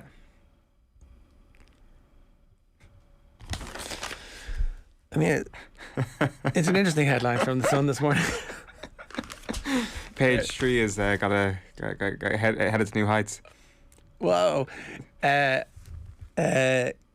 on you boys in green. Level heads in a full house. That's Cam, C-A-L-M. Cam on you boys in green. Stephen Kenny's urged his players to keep their heads in front of his first Aviva Stadium full house as Ireland manager. Time for Stevie V is the other tab of the morning to you, because everybody's saying Stevie V, Stevie G, Stevie Villa. Did you get it? Is that what he's going to be called? Are you adopting the Stevie V stance? I don't know. Be not afraid is the Christian message coming on the front of the Examiner this morning. I'm with you always. He's the Christ the Redeemer. Christ Cristiano. Mm-hmm. He too a sinner, obviously, Cristiano. Be not afraid, Ronaldo threat looms, but Kenny tells Ireland to have courage. Good cover. Ronaldo with his top on for once. Eddie Howe having a quick kiss with Amanda Staveley. It's more of a hug. Howe enjoys warm welcome. It was never like this at Bournemouth. Is the front of the Telegraph Sport. Villa prepare to name Gerrard as new manager. And Yorkshire staff were extremely hurt over problematic Rafiq. So the staff were not impressed with Azim Rafiq's one-man mission to bring down the club. And they're like, oh, why didn't you tell everybody that he wasn't very nice? And that seems to be somehow excusing the racial epithets that were used against him. It's a letter that has been made public, which is, I guess, more revealing in itself in one way. Sports Thursday in the Irish Times. Kenny's Ireland raring to have a go at Ronaldo and his crew again. Kenny prepared to take calculated risk to achieve his goals, Lisa Fallon's column. And Cancelo in the form of his life as Portugal arrived in Dublin. It is true, João Cancelo good at the football. That is that. Let's get it wrong. That's the headline on the back of the Mirror. Oisín's gone. Mayo star Oisín Mullen is Australia bound after Gillan confirmed his signing last night. This is a disaster for Mayo, isn't it? The joy that you felt when Stephen O'Cumber came back. This is a disaster for Mayo. They saw what life was like without him this year. But like it's not good. Oisín Mullen was like a 10-year, 15-year. He's Pierce Hanley. It's another Pierce Hanley. And he wasn't even near his peak. No, I understand that, but I have to wonder with Mayo, are they kind of like immune to all this sort of stuff? Like, no. Mayo's level this year was losing an All-Ireland final. Mayo's level the year before was losing an All-Ireland final. In the interim, they lost their best player. They lost Oisín Mullen for a while. No matter what, their level will more than likely be losing an All-Ireland final. Oh, that's terrible. They could lose 15 players and they will lose an All-Ireland final. So it's not that they're cursed, it's just that they're nearly good enough. Well, they have been. For fear that there's some sort of vindictive Mayo people out there who would never suggest such a thing exists. Of course they could go and win the All-Ireland next year, but all recent form has showed us that no matter what happens with regards to their injury profile, the players that step away, or the bad bits of misfortune maybe early in the seasons, they will always find a way of getting to an All-Ireland final and losing it. So, like, at this moment in time, it does feel like a bad moment for Mayo, but chances are they'll probably be okay with that, and they'll find another Roisin Mullen. But the glass half empty thing is that they will still lose an All-Ireland final at some Death by point. 1,000 cuts. Can't win. So what then happens then? Do they not get to All-Ireland finals? Is that like what you're suggesting? I think that next year, I think Kerry are going to be better. I don't know. We'll see. I don't. It depends on what side of the crappy provincial draw has pit them against who in the All-Ireland semi-finals next year. Oh look, is it possible that we could predict the makeup of the All-Ireland semi-finals in that competition? And the 30-point hammerings being handed out to various Division 4 teams? Listen, yes, we could. But that's what you all voted for. We all know that anything can happen in the Super 8. Oh, sorry, there is no Super 8s actually. Dilemma over Coleman for Portugal, Joe. This is Dan McDonald's story, which is the suggestion, fairly strong suggestion, coming that Coleman will start against Luxembourg, but not tonight. Murray poised to start on bench as Farrell unlikely to shuffle deck. There is going to be one change for Ireland against New Zealand. Tadhg Byrne out. This is Rory O'Connor's story, and he's going to be replaced by Ian Henderson. Ireland running to host men's T20 World Cup in 2030. It's a positive cricket story coming out at the moment in the midst of a slew of negative ones. Ireland likely to do without skipper. Villa confident to appoint Gerrard as manager, says the back page of The Guardian. England were beaten by New Zealand in the cricket. Villa paid $3 million to get Stevie G. Ronaldo ready to let fly. Picture of Ronaldo on Ronaldo's Instagram on the back page of the Mail. Going places, Kenny were heading in the right direction. And banned substances seized after racing raid. This is Dara Cahor's story, which is carried in various media outlets. I'll get to that in 1 second. Ron Mission, Collins could be handed job of keeping Cristiano quiet. And that was what somebody else earlier on wanted to say as well. Good idea to stick Nathan Collins in the team instead of Coleman on the right side of the three, because his height would be important. If I can just find that comment for you there. Owen says Nathan Collins should start. His height on that side against Ronaldo could be key. Now I want to go back to that Dara Cahor's story. Irish racing is facing up to the possibility of a major doping scandal after a raid on a farm led to the seizure of animal remedies banned for use in racehorses. Tuesday's raid, led by the Department of Agriculture, Food and the Marine, with support from Gardaí as well as Irish Horse Racing Regulatory Board authorised officers, including their head of anti-doping, took place at a premises in Monasterevin, County Kildare. For more on this, John Duggan joins us now. John, this is going to send shockwaves through the industry in one way, and then the other, my reaction to this always is good. Good. If something is being found, it means investigations are working, and it's the start of some proper discussion publicly about this is happening, these are the people involved, these are the substances involved, this is what happened. Now, obviously we don't want to in any way jeopardise any future investigations, but this is a big moment. We'll wait and see, is my kind of view on this. It's believed the location is where a British-based equine therapist carries out their work on tendon and muscle problems in horses, and Racing Post and Richard Farsall have also reported on this morning. So the Racing Post reports that the trainers were there, two trainers at the premises, and those horses were there for treatment on tendon injuries. Now, hair and blood samples were taken from these horses. So Racing Post reports that these trainers are inadvertently caught up in the situation. We'll have to find out what happens when we see the results of these hair and blood samples from these horses. This has all happened, Ger, when the IHRB, the Irish Horse Racing Regulatory Board, their anti-doping structures were approved by a cross-party Oireachtas Agriculture Committee. Remember that horse racing in this country is under the auspices of the Department of Agriculture, because the 16,000 people employed in the industry, it's so important. We saw the Breeders' Cup last week. Irish racing is on the world stage, and Cheltenham was so successful this year from a National 1 perspective with 23 winners out of 28. So a report was published because we had these claims from Jim Bulger, one of the most respected trainers in flat racing and in Irish racing, that there'd be a Lance Armstrong style scandal on the horizon. So the report found that the IHRB's methods were of the highest possible international standards. So effectively that's refuting to a degree what Jim Bulger was coming out with. He wasn't part of those hearings. And among the recommendations separately to that, it called for an independent audit of the testing regime. So I think we just have to wait and see what happens with this specific case in the farm in Kildare before we see the outcome, you know. Yeah, the recommendations from the Oireachtas Committee was interesting. They want all favourites tested, they want the first 5 home in every race tested, and they want random testing as well to be available, obviously within certain guidelines. So it felt like it was the start of a story as opposed to a finish. I'm not sure. Maybe that's the window dressing. That happens.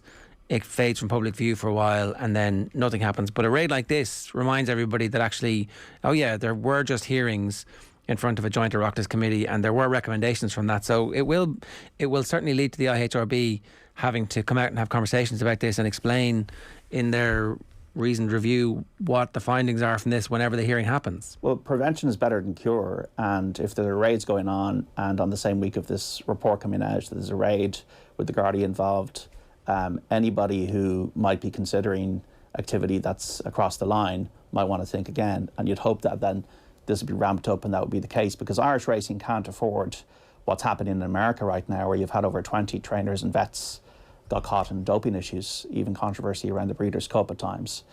We had the Charles Burns case, we had the Gordon Elliott case, which was a different controversy, but Irish racing can't afford another public relations disaster that befell it on 2 separate occasions earlier this year. Just can't afford it in the public eye because it's a minority sport, and because it's such a high-performing sport, if it comes under a cloud on the issue of performance enhancing, then I think there's no way back.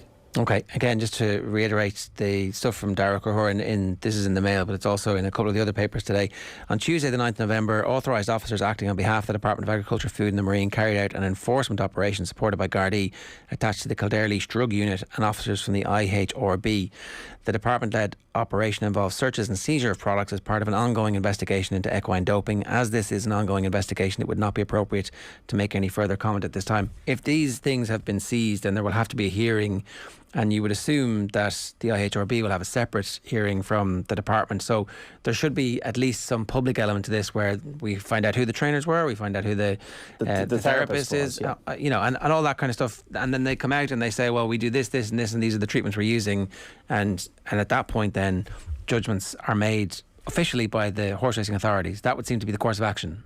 It would be, and hopefully that happens. But it would be interesting to see for the calendar year of 2022 how many raids there are, and how many of these instances there will be, because I would expect that raid surely, even on a random basis, should be part of the deal, so that there's a transparency around the industry, because all trainers should be welcoming this, shouldn't they? That's the thing, and I think anybody who covers the sport or talks about the sport or watches the sport should also welcome when stuff like this happens, because it means that there is activity happening in the background and that investigations are, and it's being taken seriously. That's the main thing.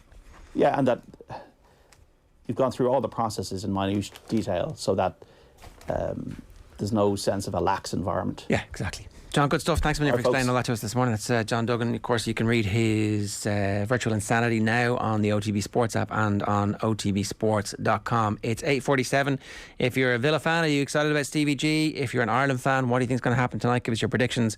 And if you want to get your hands on those tickets for Ireland against the All Blacks, courtesy of our friends at Aldi, then just remember to text us in or tweet us at OffTheBallAM who that mystery voice was for you a little bit earlier on. Now, we are going to turn our attention to Formula 1 and the ongoing battle for the Drivers' Championship. I'm delighted to say Rebecca Clancy of The Times is with us.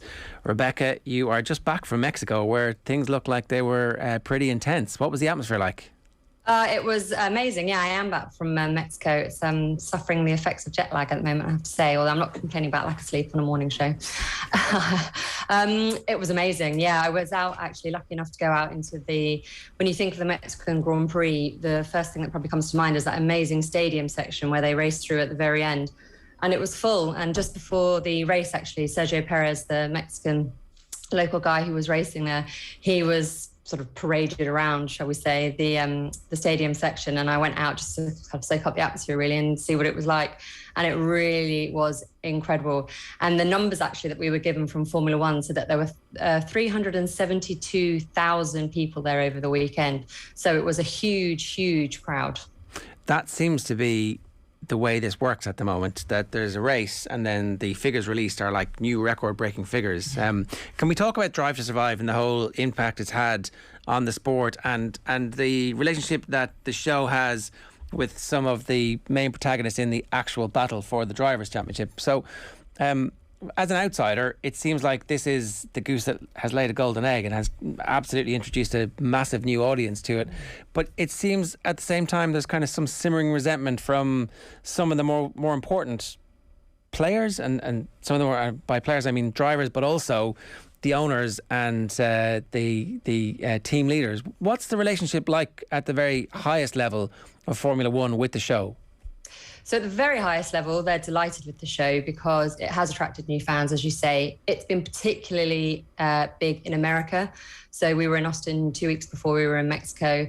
And again, as you say, it was record crowds. It was about 400,000 people there over the weekend. I do think the numbers are slightly larger than normal because everyone's a bit delirious to be back at sporting events. I think that's kind of the double whammy with it all. But Drive to Survive has had massive, massive impact. It's definitely attracting new fans. I personally wasn't a big fan of the first and second season. And so you were mentioning there about some of the main protagonists potentially falling out a little bit with Netflix. So Max Verstappen, who's leading the title fight at the moment, he doesn't want to be involved with the series, which season 4 is currently being filmed now and will be out at the start of next year. He has said he's not going to do any sit-down one-to-one interviews with Netflix. He'll obviously be in the show because they're free to record up and down the paddock. You obviously often find yourself just chatting in the paddock and a microphone suddenly appears above your head and a camera in your face. And so that's just allowed. You kind of, when you sign up at the start of the year, that's the sort of thing that you sign up to. So he'll be involved in that sense. And obviously they have rights to the racing. And so he'll be in that. But he said that during the first couple of seasons, when he did sit down one-to-ones, he felt that they had used his quotes out of context, that it was a bit contrived. And he just thought that they were making up rivalries. Now, this season, there's absolutely no need to make up the rivalry between Max Verstappen and Lewis Hamilton because it is real. It's happening, and it has led to probably the most exciting season that we've had in quite a long time. But at the very top, they absolutely love it. Max Verstappen not getting involved. Lewis Hamilton, actually, well, Mercedes and Ferrari didn't get involved in the first season. And I have to agree with Max a little bit on this one because I personally found the first 2 seasons a bit contrived. I remember watching it, and they were talking about rivalries. It was between Carlos Sainz and Fernando Alonso, I think the first one was, both Spaniards. And apparently there was this big rival to be King of Spain. And I remember thinking to myself, I don't remember that. When did I miss that in the season? But it just didn't exist. But they had to create a bit of drama. And to be fair to Netflix, they didn't really know the sport. They didn't know the characters. And so they were learning as well. The third season was much better. Obviously, that followed last year when the pandemic hit. And they were finding their feet a bit more. But yeah, I would agree with Verstappen. It was a bit contrived. But it has been very, very good for introducing new fans. I've got plenty of friends who don't watch F1, despite what I do for a living, but they don't watch it. And I get screenshots of my face sent to me. And there's one particular scene in Drive to Survive where it's just my face. And the amount of people who have sent me a picture of just my face. And so a lot of people are watching it, actually, and it is getting a lot of new people involved.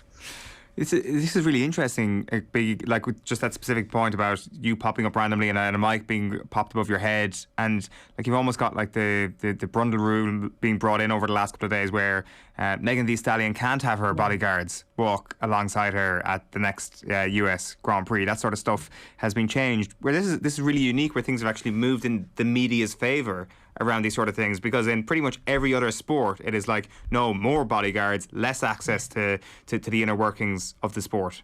Yeah, well, actually, the last time I was on this show, I said that I didn't really even understand why there were bodyguards on the grid, because it's so secure. It's a live event. You've got racing cars, you've got engineers, mechanics, everybody is working. When you're on the grid, you basically spend your life dodging the way out of cars, out of cameramen, out of engineers. You're constantly being shuffled around. And so you have to know what you're doing on a grid, really. And so generally, it's very hard to get onto the grid. I'm very privileged that I get to go on it as part of my role in the media. But there's no random people. There aren't any fans who are going to run up to celebrity. I mean, half the time I don't know who any of these people are. I certainly didn't know who she was until the whole thing happened. I'm not very good on that side. But anyway, people just don't know who these people, they're famous in that region and that's why they're there. And that's brilliant because they draw extra viewership and it's bigger in that country. But you don't need bodyguards on the grid. It's ridiculous. I don't know who they're protecting them from. Martin Brundle. I mean, he doesn't. He's not a scary. He's a very nice man. He's not scary. You don't need a bodyguard, and especially the size that she had. I mean, he was huge. So yeah, that's ridiculous. And so that has worked in sort of the broadcaster's favour, which is very good because, as you say, it rarely ever goes in the favour of the media. This is on foot of the takeover a couple of years ago by CVC. This is all post Bernie Ecclestone, who I remember talking to somebody from Williams was like, they were streaming something on Facebook and he came and immediately shut it down, and then the new guys came in and were like, oh, what's your Facebook strategy? And they're like, we're not allowed to have one. So this is all part of the opening up of the sport, and it's not just Drive to Survive, but that's part of a wider strategy, and it seems to have rescued the sport from being a fringe kind of interest to back to the mainstream very quickly. Yeah, it's funny actually, you're completely right. The Drive to Survive has been key, but actually a huge part of it has been this opening up of social media to the teams. And we get these numbers all the time that the social media figures are up 120%, 150%, you know, the base was 0. So it's kind of, I remember Lewis Hamilton posted a video once pre-Liberty Days, and he was told to delete it. And he's got 24.5 million viewers, and they just were not taking advantage of this. And so you couldn't film in the paddock, you couldn't film in the garage, you couldn't use any of the footage of the racing. You were literally not allowed to post anything. Once you tapped into those gates in the paddock, you couldn't do anything. You couldn't take pictures. It's just a no-no. And even now, actually, from the media side, we have to be a bit cautious about videos that we take, but photos are okay. But for the teams, they can do whatever they like, you know, even down to the point that they couldn't interview their own drivers within the paddock because TV companies had bought the rights to film within the paddock. So they felt like they might be losing out. It was so strictly controlled. Whereas now, we know what it's like. You know, that you can post whatever you want. They have a lot of fun. McLaren are very good at this. They have Lando Norris and Daniel Ricciardo, and they're forever doing fun stuff with them and playing games. And so it's more engaging with the fans. And that's what Liberty, who took over from CVC, that's what they've been trying to do. They've been trying to make, as they put it, they want the 20 drivers to be the superstars of the sport. And it works. And you know, one of the things with Drive to Survive is that it's made some of the drivers a lot more famous. There was a story going around that Daniel Ricciardo was in New York, and there would just be people running out of restaurants to see him, which was, you know, probably a bit intimidating. And Lando Norris was saying that when he was in Austin, he was convinced that the fans were just sleeping in the lobby of the hotel. In Mexico, the Ferrari drivers were staying they all stay in the same area within Mexico City, and the hotel hadn't quite got to grips with the number of fans that were coming. And so they just let the fans into the lobby. And so the drivers were being hounded the whole way in. Eventually, after about 2 days, they brought in a rope line. But even then, apparently there was a little kerfuffle between two women who were desperate to meet Charles Leclerc. And it ended up with a bit of blood because it got physical. Right. So it's bonkers how much it has just exploded, really. And people are just, they want a piece of these drivers. And it's, you know, the social media, Drive to Survive, it's all working. Yeah, and it's interesting because a lot of sports, particularly rugby, for example, is very ambivalent about the venture capital money. But actually, a fusty old sport like rugby could definitely do with some modernising, and, you know, maybe they lose a little bit of their soul in the process, but maybe people get far more access and more information, and the players become more famous. Just on that point though, like if you look at American sports, for example, players and coaches are mandated and instructed, and they will be fined if they don't perform certain media functions. Is there ever a possibility where Max Verstappen says, no, I'm not going to do this, and Formula One step in and say, oh, I'm really sorry about that, Max, but it's written down in your contract from now on that if you want to drive in the next race, you're going to have to do this one-on-one interview with Drive to Survive. Really sorry about that, Max, but you've got to give at least 20 minutes, and you can't just give yes/no answers. I sincerely hope that we never find out the answer to this question, because I fear what it might be. But no, I think with Drive to Survive, I think F1, when they brought that in and they said to the teams, we'd like you to get involved. As I said, Mercedes and Ferrari didn't want to do the first season, and Formula One said, fine, look, you just see how it goes, and if you want to get involved, then do. They were really surprised by how popular it was. So from the second season onwards, they got involved. Right. But with Drive to Survive, they very much leave it down to the teams to decide, because at the end of the day, this is a world championship. There's a lot of money involved.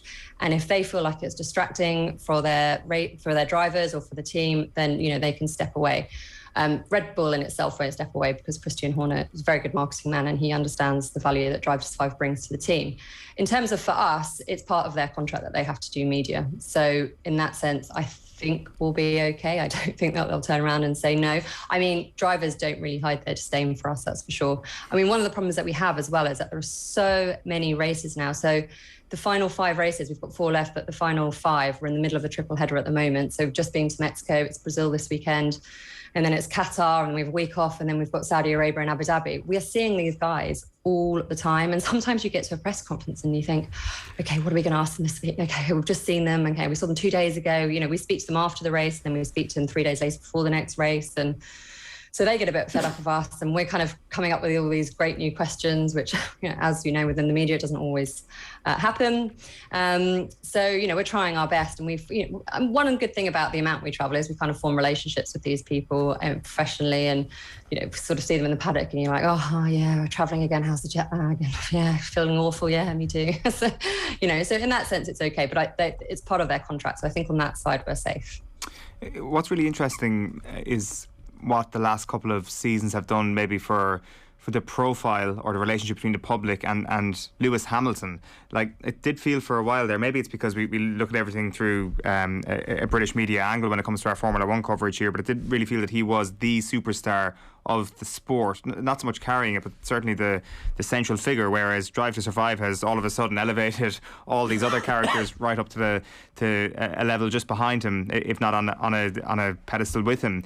How has he responded, do you think, to the fact that he is no longer the standalone star by a distance, but really there's a closer gap between himself and the rest? I don't think he minds. He's very much in the camp of whatever's good for the sport. I mean, he's still probably the only driver that really transcends the sport in the way he does.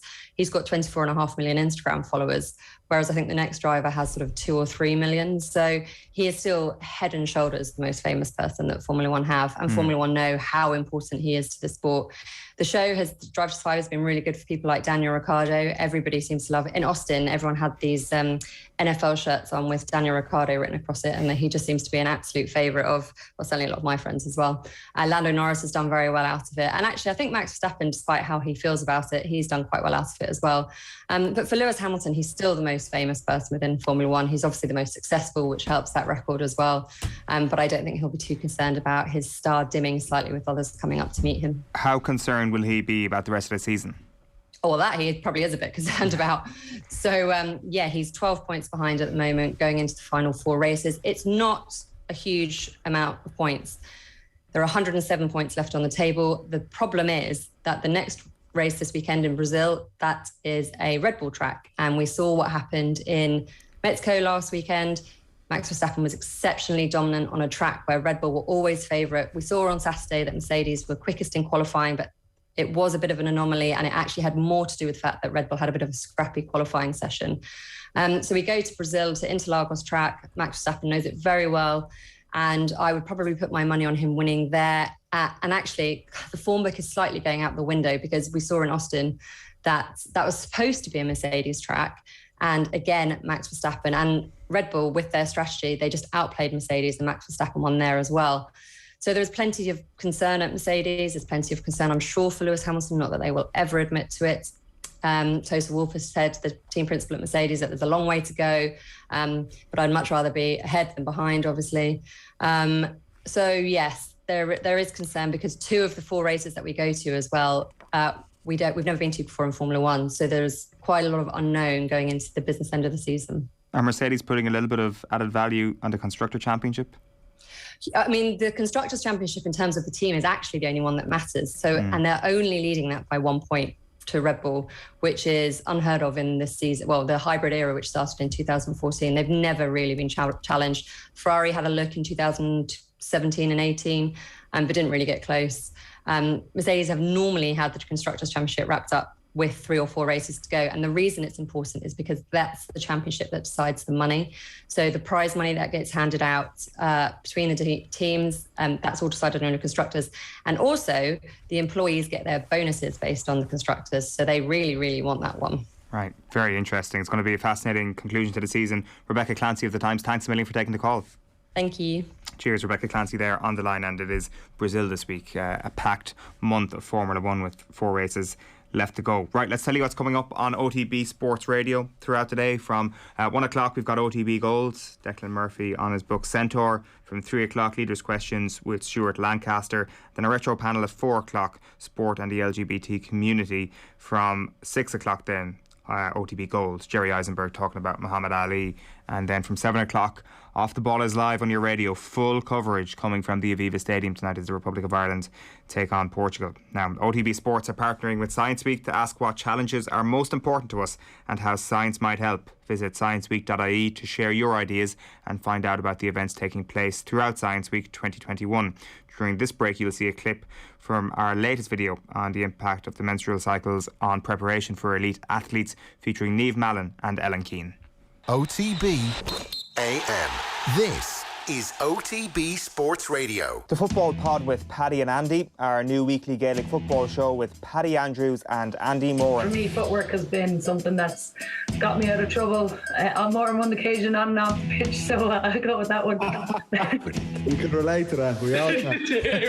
You can all relate to that. Gotta be sharp around town. I live on the north side now, so I definitely do. Yeah, exactly, yeah. Welcome to our side, Hannah. Download the OTB Sports app and subscribe to the GAA podcast feed now. Menstrual cycles can undoubtedly impact the performance levels of female athletes, but thankfully it is becoming something far less taboo. Down Camogie star Niamh Mallon works as a sports scientist with the Galway-based firm Oracle, who developed the Fitter Woman app. She explains the work that they do.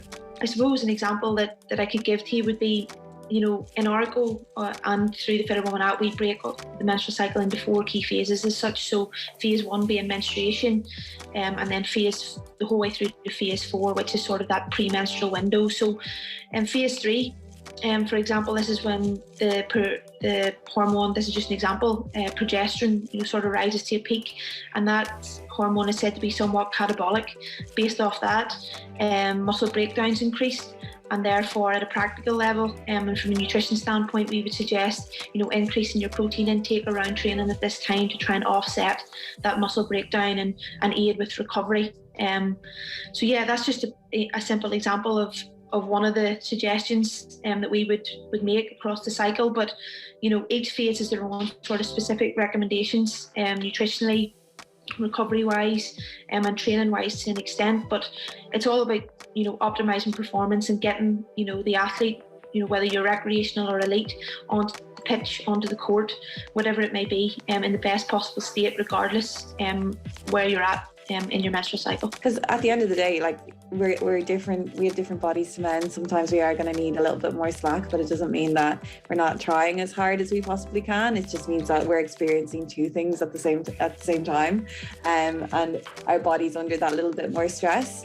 But in terms of, for me, when I compete or when I am racing, it's in the past I used to go on the pill so that I could map out when I am going to get my period, so that it's not going to interrupt my racing. And that's something that girls do actually look into, and girls do try and get as much control over their period as much as possible, because some people might have worse off symptoms than others, and it is just recognizing that maybe as a coach that not every girl is the same, and some girls might have worse off symptoms. Science Week 2021 will ask what challenges are most important to us and how science might help. Visit the Science Week website, that's www.scienceweek.ie, to find out about the events taking place throughout Science Week.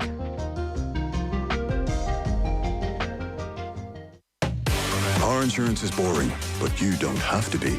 Get Set Go is the kind of car insurance you can sort in a few minutes online, then bounce on with your day. Are you ready for Quick Start Insurance? Get a quote now at getsetgo.ie.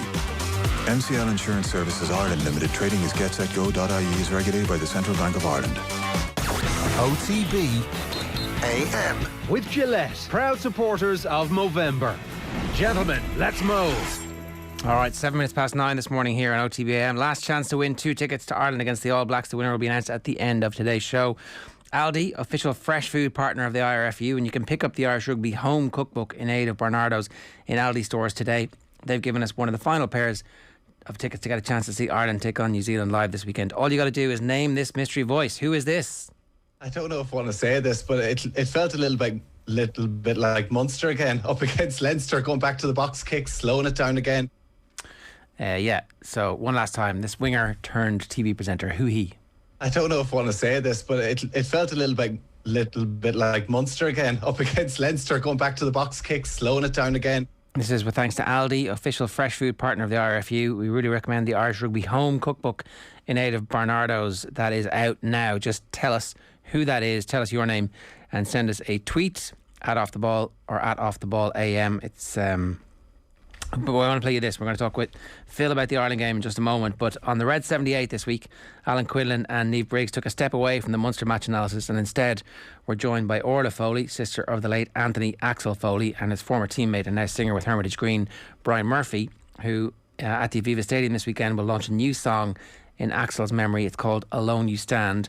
We were lucky enough to chat to earlier on in the week and hear the full story behind the song.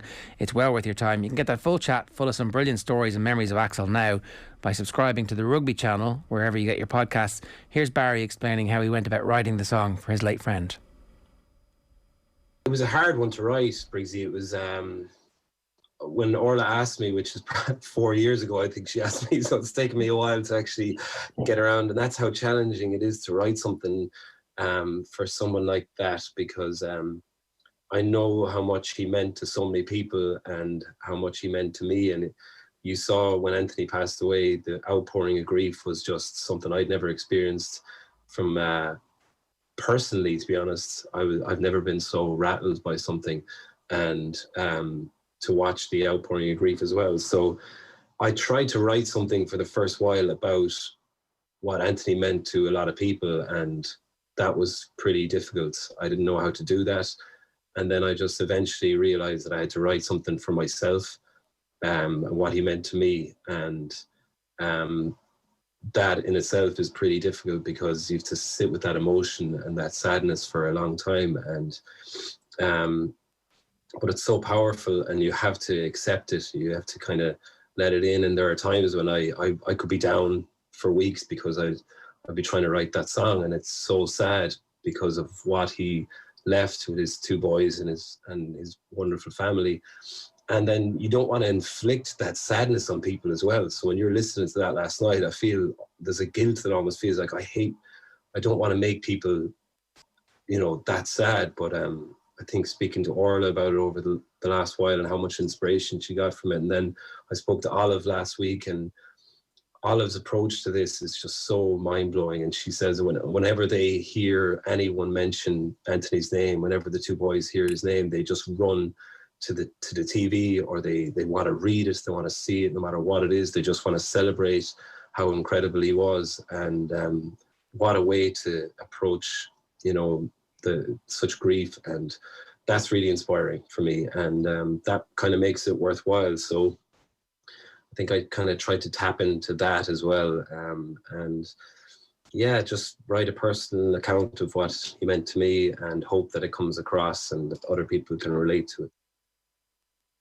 Barry Murphy there talking on this week's Red 78 podcast. If you'd like to support his new song Alone You Stand in memory of Axel Foley and in aid of some brilliant charities, you can download it now by going on to idonate.ie/Alone You Stand. And again, you can podcast that full chat and watch it back by subscribing to the Rugby channel on YouTube. It is 12 minutes past 9 this morning.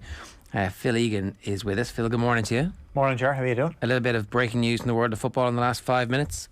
Yeah, it looks like the Steven Gerrard deal to Aston Villa is done. Just needs to be signed, and 2.5 year deal. Does he get a half and half scarf for like half Liverpool, half Villa? Is that what happens now? That'll be for the 11th of December when Villa go to Anfield. Yeah. And it'll be an emotional day for him, I'm sure. But not too emotional, I hope. He's got a job to do. Absolutely, yeah. And do you know what? Is this now like that the Ferguson era where the former players would go back to Man United and it would be a routine 2-0, 3-0 victory? It was like, I can take 3 from Hughesy here, another 3 there, 3 from Brucey. Yeah. Was that what this is like now? I don't know. I don't think it's quite there yet. But it's a big job for him, because he hasn't been at Rangers that long. And I think when he got the Rangers job, a few people thought he was mad because they weren't in a great position at the time. Obviously, he won the title with them last season. Fair chance if he stayed there. I've seen enough from Celtic this season to suggest that they're going to push Rangers all the way, and maybe this is the kind of thing that'll actually tilt things in Celtic's favour. But in terms of Gerrard going to Villa, we wondered if Gerrard was at Rangers the whole time and whatever success he had and went straight into the Liverpool job, I think that would be madness from Liverpool. But now Liverpool will get to see what Gerrard's like with Aston Villa week in, week out. I know maybe you don't like the sounds of Villa being used as a guinea pig, but they're not. This is a really exciting squad they have. They're still trying to come to terms with the loss of Jack Grealish going to Manchester City, but they have some really good attacking players, so he has to try and tap into that. And by the sounds of things, he's going to bring the same coaching staff with him. Obviously, Michael Beale is his revered assistant, and he's going to be part of that setup. So it'll be interesting to see how things go. One thing Villa have been doing this season, though, is letting in too many goals. And you could see Dean Smith was trying to change things up with formation tweaks in the last few weeks, try and make them a bit more solid. But there's a really good squad there. I don't think there's any chance Villa go down. I think there's 3 teams far worse off than Villa. So I think maybe this is the appointment that we'll see the new manager bounce and they'll start working their way up the league table. Where they go with Gerrard, what is the ceiling for Villa? Is it Europa League?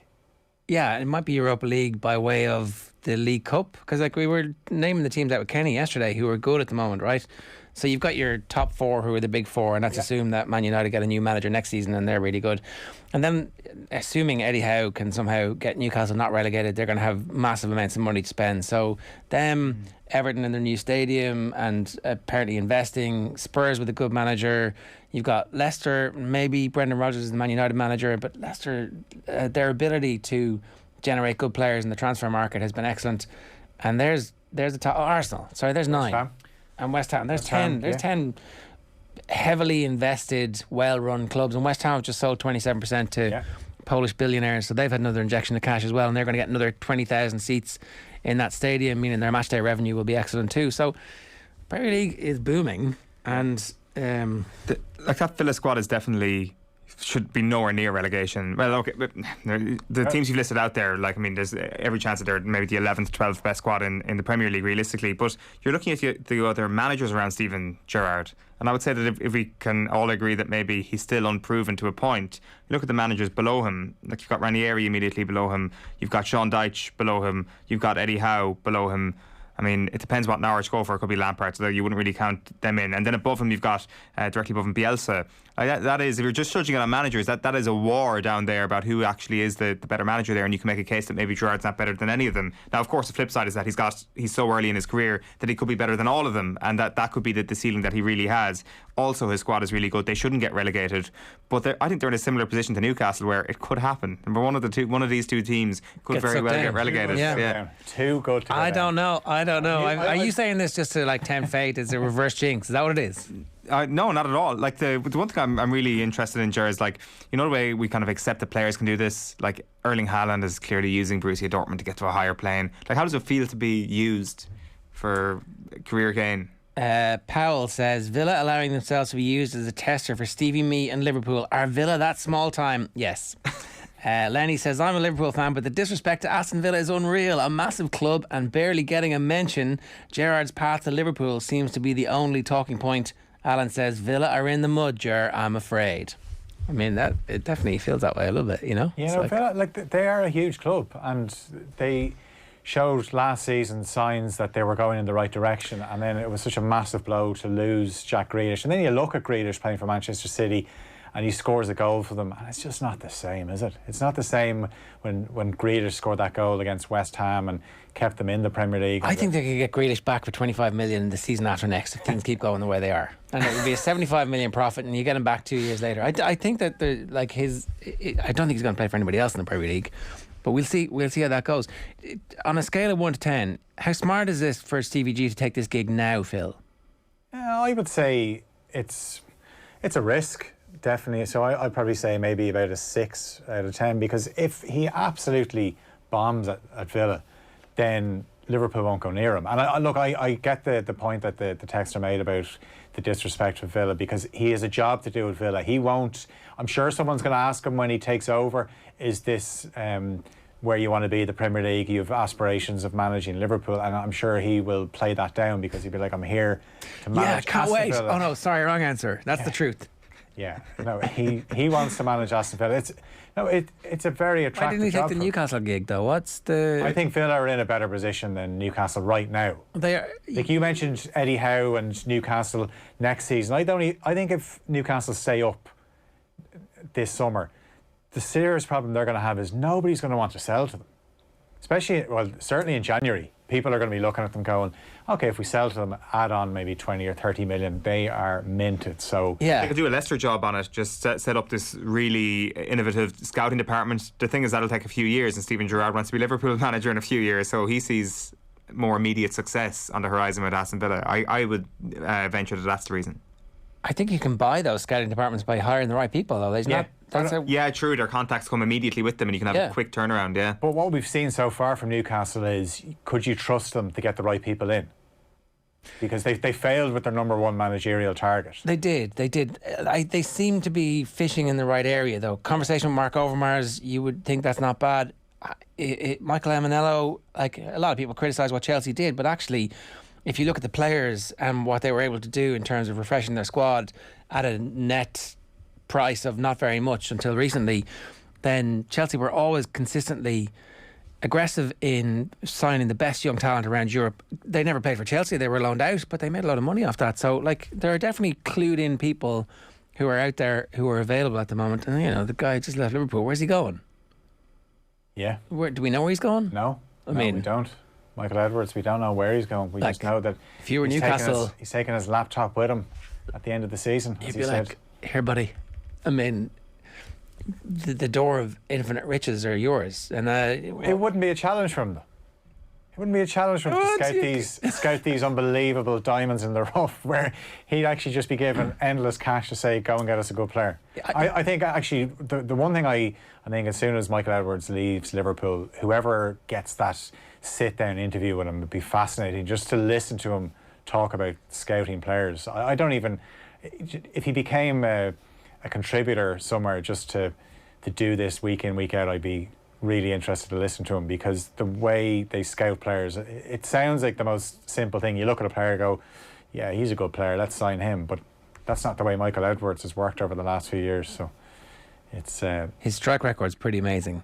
Pretty good, yeah. And also as well, like we're talking about Steven Gerrard, Eoin mentioned Frank Lampard.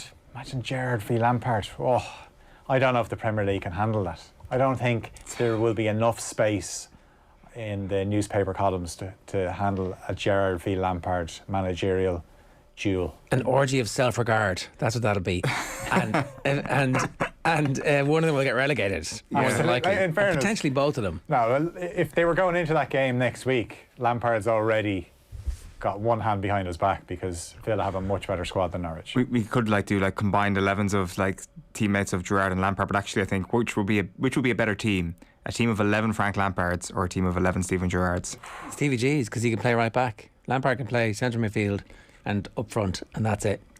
Quickly, let's at Chelsea FC this morning and get the Lampardian fans on Gerrard's case. Let's move on and talk about the Republic of Ireland. Unless there's anything else you want to say about that. Do we know who Rangers' new manager is going to be, or what? No, that'll be interesting to see, because I said they're right in the mix now. Obviously, I said I've seen enough of Celtic to suggest that they're going to be in the title race. Obviously, had a few bad results early on, but they're really good to watch, and you can see exactly what Postecoglou is trying to do. Sure, they still make the odd mistake and they can be a bit naive at times, but they're brilliant to watch. I was watching them last week in Europe, and full value for their win. Sorry, my last question is here. Do you think Steven Gerrard's going to be a good manager? I don't know. I sometimes when I listen to him talk, he doesn't strike me as somebody that is going to embrace things that attack it. I mean, is he one of these people that worries more about losing than going for a win? These managers that are more reactive. But you could ask that question, is he going to be a good Villa manager? There's a difference with, is he going to be a good Villa manager, or could he be a good Liverpool manager? I'm not sure there is that much of a difference anymore. I understand the point you're making. One is a super club, and so therefore has all the perils of being a super club, and you've got to manage all the egos, and you've got to manage up, and you've got to manage down. At Villa, Stevie G is going to be the man. There's going to be nobody in that dressing room who's going to look at him and go, I'm better than you. And so it's a different challenge, but I still feel like if you want to be a successful manager in the long term, you have to stand for something. Your team must have an identity, and that identity must be modern in terms of how football is played, and it must have a deep understanding of coaching in every position on the field, and how you can get players to play in different formations for different challenges. Absolutely, and I think that's not CVG. Well, we're going to find out. We're going to see entertainment. Are the Villa fans going to be entertained this season by watching Steven Gerrard's team? And if they're not, then that works against them big time, because you mentioned the competition in the Premier League, and you think of even the Ireland fans going along to the game tonight. We've all had to suffer with such misery for the last 20 months that it really hits home, where sport is that escapism, but you want to be entertained. You can deal with grinding out the odd win, but if it's the same dire stuff every week, you turn off it pretty quickly. I think that if they stay up and they're safe with 3 or 4 games to go, I think that I think at worst you could say the jury is still out on Steven Gerrard. I don't think that's a bad return. They finished 11th last season. If he comes and says, I'm going to play the same way Liverpool play, high intensity, high press, go, rock and roll, heavy metal, whatever, I'm like, okay, then you've got an identity. But if it's like Steve Bruce kind of mixing and matching, it's Man United. Look, if they want to play in the counter-attack, fine, I can buy into that too, but there needs to be an identity quickly established, and he's going to have to win people over when it comes to that. Sounds like he's going to have to win you over, Ger. Yeah, it does, doesn't it? He could be the new Dave O'Leary. I mean, scraping by, just about good enough to not get relegated, and then ultimately sowing the seeds of the eventual relegation. New Martin O'Neill, future Ireland manager. I mean, Liverpool's unique connection with the Republic of Ireland is long established. Right, let's talk about Ireland. Are you picking Seamus Coleman tonight? If you know that Coleman's going to play 90 minutes between tonight and the Luxembourg game, what are you doing, Phil? I'd play him tonight. I'd play him tonight and see how he comes through that game. I think this is I know the Luxembourg game is seen as the one that's not more important, but how to judge Stephen Kenny, because if Ireland lose tonight against Portugal, nobody's going to turn on Kenny unless it's an absolute hiding. But I'd like to think we've got to the stage now where we're a bit more well organised, the players know the roles a bit better, that if we do lose, it'll be just a lack of quality. It won't be from a really bad performance. Whereas the Luxembourg game, we think back to when they beat us, and going to Luxembourg on Sunday, you want to finish strongly. And who knows, third place might be still up for grabs, depends on how Luxembourg and Azerbaijan go. Luxembourg know if they win, then we have to get 4 points from the last 2 games to finish ahead of them. So I would go with Seamus Coleman tonight, because also he's your captain. 52,000 are going to be there. It's going to be a big night for some of these players, these younger players that haven't experienced this atmosphere. You need experience in the squad, in the team, on the pitch.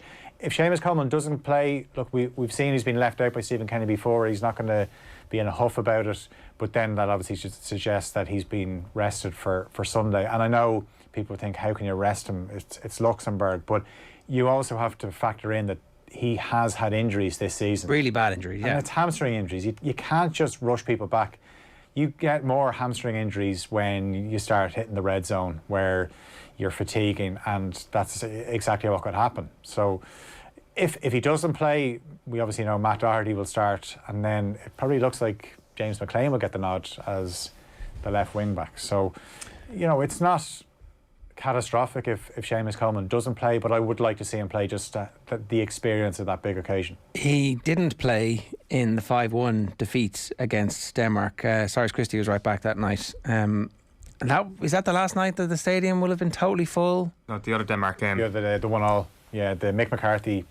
It was totally full. Okay. Yeah, that was the 1-0 draw. Matt Doherty scored. Blanked that from my mind. And I actually remember so vividly Mick McCarthy basically planting the seed, almost as if he knew that the fact that Matt Doherty had scored and everyone was mad to get Matt Doherty into the team, he basically said, yeah, Matt Doherty did well to score, but don't forget he was at fault for the goal, for the Danish goal. It's like, so when I leave him out for this, when I leave him out for this playoff against Slovakia, which ultimately never happened for Mick McCarthy, don't be surprised, because I planted that seed already. But Ireland should have won that night. They played well, and it was one of those moments where it was like, why haven't they played like this throughout the entire campaign? Yeah, look, I thought Denmark played well within themselves that night. They knew what they needed. No Seamus Coleman that night either. Yeah. So Seamus Coleman didn't play in the Germany game either, the famous 1-0. He's only got 60 odd caps. If he had a terrible injury, didn't he? Yeah. And Gun to also, my head, I would have said, 80, 90. yeah, well, don't forget, Trapattoni left him out of the Euro 2012 squad because apparently he wasn't good enough defensively.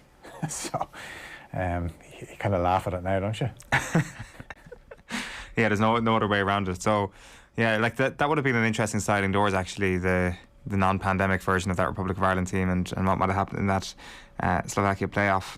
So to clarify then, if Coleman doesn't play, then Phil, what is it for you? Is it Nathan Collins straight in there at right back, or no? I'm or at the right of the three, I should say. The three, yeah, absolutely. And I think with Nathan Collins as well, you get a bit more aerial ability there. He'd be stronger in the air than Omobamidele. Omobamidele is probably a bit more comfortable on the ball, but Collins, for a guy that's 6'4" plus, is comfortable on the ball, and he's shown already this season when he was thrown into the Burnley starting 11, he's more than up to it at this level. So, but again, it would be a big night for him because you're getting thrown in to make your first senior start, a competitive start against Portugal, and you're up against the likes of Ronaldo and Jota and probably João Felix as well. So that's why it wouldn't be a bad thing to have Seamus Coleman there. If he's not there, as I said, I think we're at the stage now where the players are a lot more comfortable in that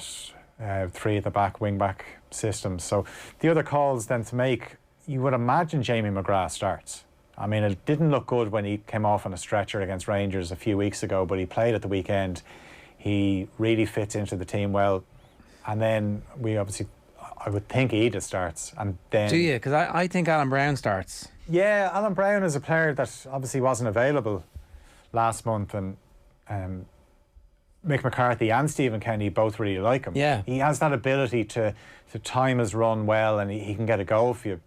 So that wouldn't be a surprise for me. You think maybe instead of Jamie McGrath? I do, yeah. And I think there's actually a possibility that Adam Ida doesn't start, and that it's Robinson, McLean and Brown. And more of like a 3-4-3 rather than a little bit. 3-5-2, and the two lads can obviously offer very strong defensive support when you need it, but they're also kind of short outlets. So if you want to play the ball long, you've got Colin Robinson to run into wherever you're playing it. But the two lads will come short and offer an opportunity for somebody to pass it to, and you crowd that midfield area where they are technically better than us. I mean, that's definitely their strength. And I don't know. I don't know enough about how concerned you need to be about João Cancelo running the game, and does he do the same for Portugal as he does for City? Probably not. Probably Portugal aren't as evolved in their thinking about how they use him, but he might be, and he might just decide to take the game over. So are we actually better having Adam Ida up front and making runs and pulling them back? I don't know, but yeah, I think that there's a shout to have Ida play. Obviously, we know he's not getting game time at Norwich, so what can he do in terms of a full 90 minutes at the intensity that's going to be required? But then you have a nice option to bring Ogbonna on, and say with 25 minutes to go, that's a nice option to have a guy that just is so direct and has such pace that can exploit any space that is left. And it's a strange one where Portugal obviously have won every game in the group bar one, which they should have won. They should have won in Belgrade. They were 2-0 up.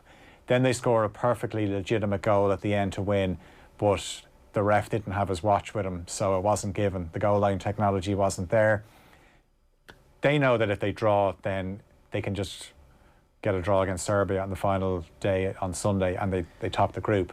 Saying that, though, I'd say they'd feel a lot more comfortable going into that final game with a few points to spare over Serbia, because then Serbia obviously have to maybe come out a bit more against them. But yeah, no, it's going to be a really great atmosphere, and I think the real feel good factor going into it. It's like a tipping point. If they could just tonight.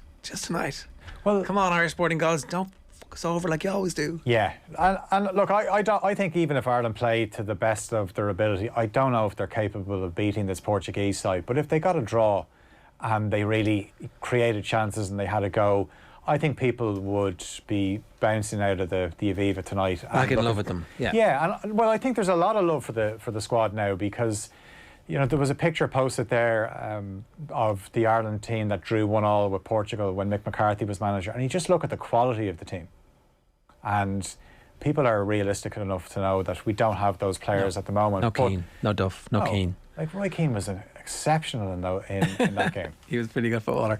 What's the score tonight? I think Ireland actually are going to score. So I'm kind of thinking it could be 1-1 or Portugal do a 2-1 again. It's so important that we start well because the crowd is going to play such a big role that the longer the game goes without Portugal scoring, then obviously the better for us. And if we can score early, well... Owen? I mean, it's the Republic of Ireland game. 1-1? 1-1, okay. The default. Well, I'm concerned that they might beat us 2-0 tonight, but... you know, as Simon Cox said earlier on, if the performance is good and we lose, you know, we're still on an upward trajectory. Feel good stuff. Thanks a million. Enjoy the game. Owen, enjoy the game too. Stephen Cummins has won the tickets for Ireland against New Zealand. He correctly identified Tommy Bowe as our mystery voice. That's all with thanks to our friends at Aldi, official fresh food partner of the IRFU, and we really recommend the Irish Rugby Home Cookbook in aid of Bernardo's. That is out now. OTB AM with Gillette, proud sponsors of Movember. Gentlemen, let's mow. Make sure you subscribe to the Off the Ball YouTube channel and the OTB AM podcast on the OTB Sports app. Tomorrow, fallout from the match with Vinnie Perth.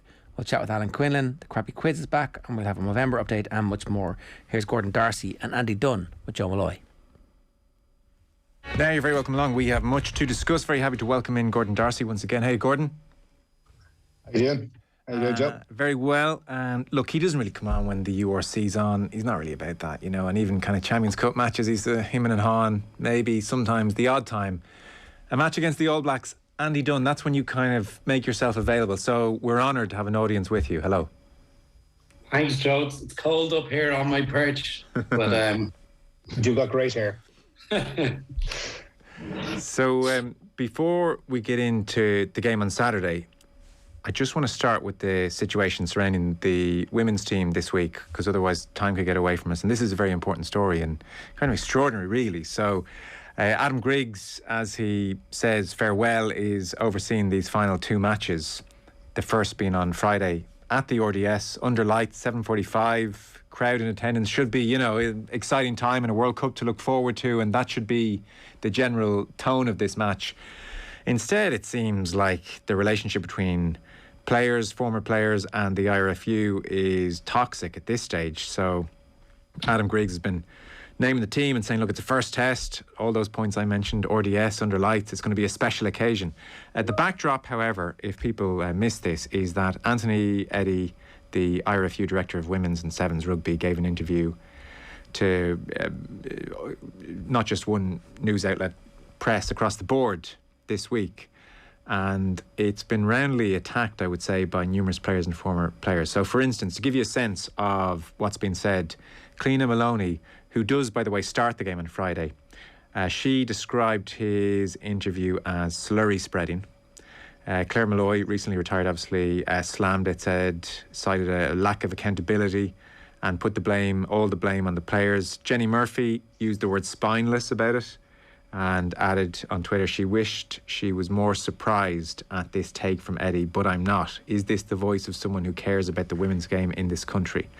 And on it goes. Rory O'Connor was on the back page of the Irish Independent this morning, and he reported that the comments, Anthony Eddy's interview, that is, were understood to have gone down badly within the squad. Cohort of the players wanted to go public, however they didn't have the full support of the squad, so they have kept their counsel. I guess Cliona Maloney, you could say, has broken ranks with the slurry comment and gone public.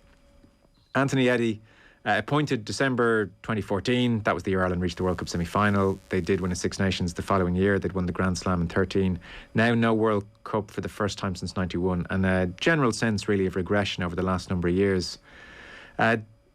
Just to briefly surmise his interview and give you a sense of what he was talking about, he said he didn't want to, on the World Cup disappointment, contaminate any findings from the review going too in-depth this week. So there are two reviews underway, one into the World Cup failure and a second report which is a root and branch look at the game, AIL, right down to grassroots, pathways, a full look at the women's game. So those two reports are happening, and we should hear about them in the next 6, 7, 8, 9 weeks or so. But what he did say, so for instance, he cited the big issue as player depth in the country, and we're trying to fast track talent currently. Talked about changes which are going to be made to the AIL maybe at the end of this year. Participation numbers, quality competition, the big two things for him that he's focused on going forward.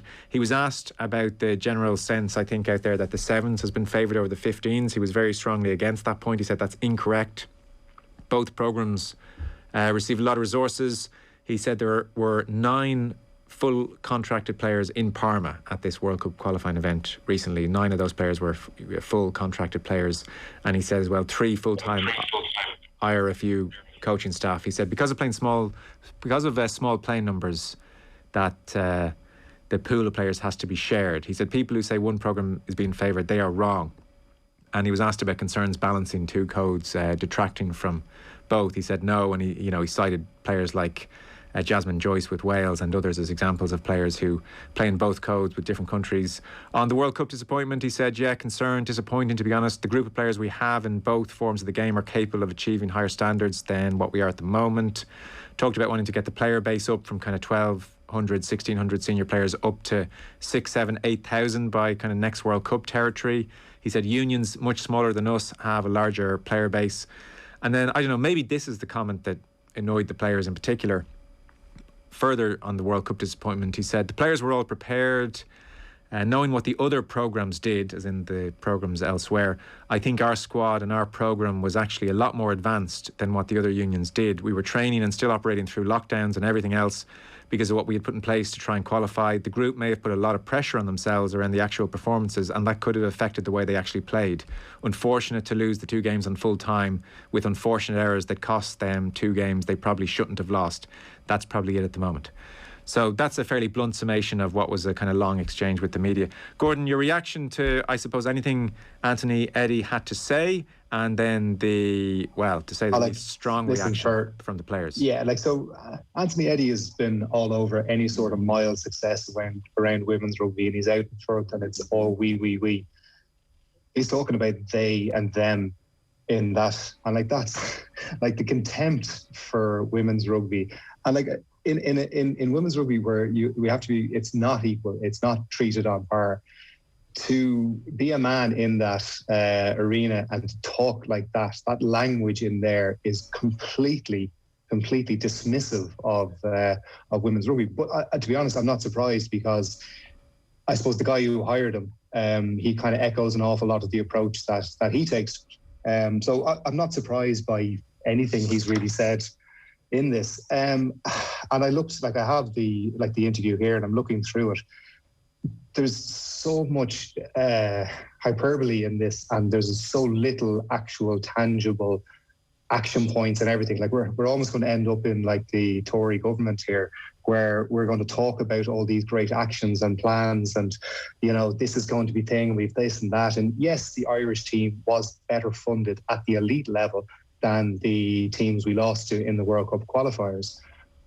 And the players will need to take that piece of responsibility if they want to be treated as elite athletes. And they will do that, and I'm sure they are doing that and learning all the lessons and all that kind of crack from it. But the rest of the women's rugby is in complete disarray. And I found an interview from David Newsifore in February of 2019, and it's almost like Anthony Eddy took the main points from that interview and rehashed them in this one. But they said the same thing, which is very, very little in contextual or anything tangible. And nothing has been done in almost 18 months. Yeah. On the 18 months front, I suppose the pandemic hasn't helped, but I do take your point. Anthony Eddy's not here to defend himself. I would actually say it's a time to do it. If you wanted a better time when rugby is stopped in women's rugby, and treat women's rugby it's an easier problem to solve than the men's game, just purely because there's less participation. So why can't you actually organise structures that, if you're saying, if we put structures in place now, organise the AIL, organise the provinces, organise the international, organise the sevens in a coherent strategy, and invest at the grassroots level, which, throwing money at the top of it, if you don't have players in it, staying in a nice hotel does not help you win games. Okay, having skilled players coming right the way through grassroots. So as we say, this is if you were asking for a better time, stop Irish rugby for women's Irish rugby, men's rugby, whatever it is, and plan and coherent and go for it. But it lacks will, it lacks cohesion, it lacks so many things. Okay. Just to make a point, Anthony Eddie's not here to defend himself, so I would make the point, he would refute the line that he has contempt for the women's game. He would say he's working in the women's game and he's doing his very best. So let's just put that on record for a moment. And he used in that interview it's distancing himself from the result. Fair enough. I take that point. And Andy, I bring you in this. He might argue as well, we have commissioned 2 very serious reports. We have brought in Amanda Bennett to oversee those reports. They will look at 1, the World Cup failure. They will look at 2, root and branch, look at the game from AIL right down to grassroots. And he said a lot of those findings will be made public. So he would, again, argue that he's more than doing his bit. Where are you on all this? I think root and branch reviews are, they tend to be full of management speak, corporate language. They mention stakeholders. I know Darce himself was, he was involved, not personally involved, but by being involved in the Irish team. I think after one of the World Cup failures, I think it was 2007, there was one of these huge reviews done by the IRFU. I'm not sure a huge amount changed as a result of these reviews. I mean, they're done for transparency, and they're done for, I suppose they're done to show some degree of accountability and to say, right, what is the role and responsibility of the IRFU in developing the game and where have we got it wrong? So any kind of organisational root and branch review, grassroots, stakeholders, all these buzzwords get thrown around. Unless there's actually practical and pragmatic changes made on the back of one of these reviews, they're pointless. So I think there's a couple of things that are, there's a lot of things that are worrying in the women's game at the moment. Obviously, you mentioned, Joe, that decline since 2013 in performances and in I suppose win ratio, just general success has been on the decline. There's clearly a significant lack of depth in overall numbers in the game nationwide, and that's a huge issue, as Darce mentioned.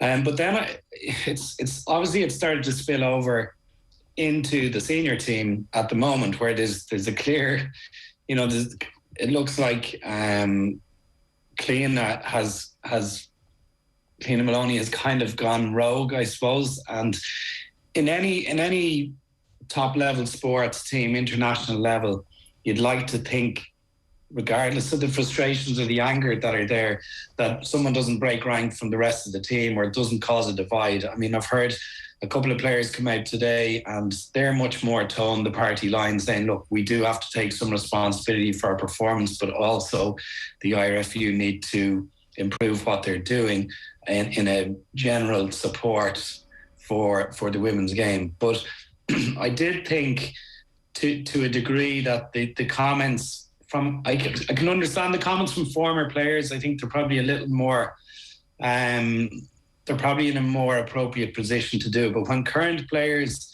do it, it gets quite distracting for the team itself with a game on match. It's happening this week, obviously. So that's something that just concerned me about their current group and the morale in that group and the leadership in that group. That would concern me just on an immediate level. But then there are obviously deeper issues that are causing that level of anger. So, yeah, there's a lot going on.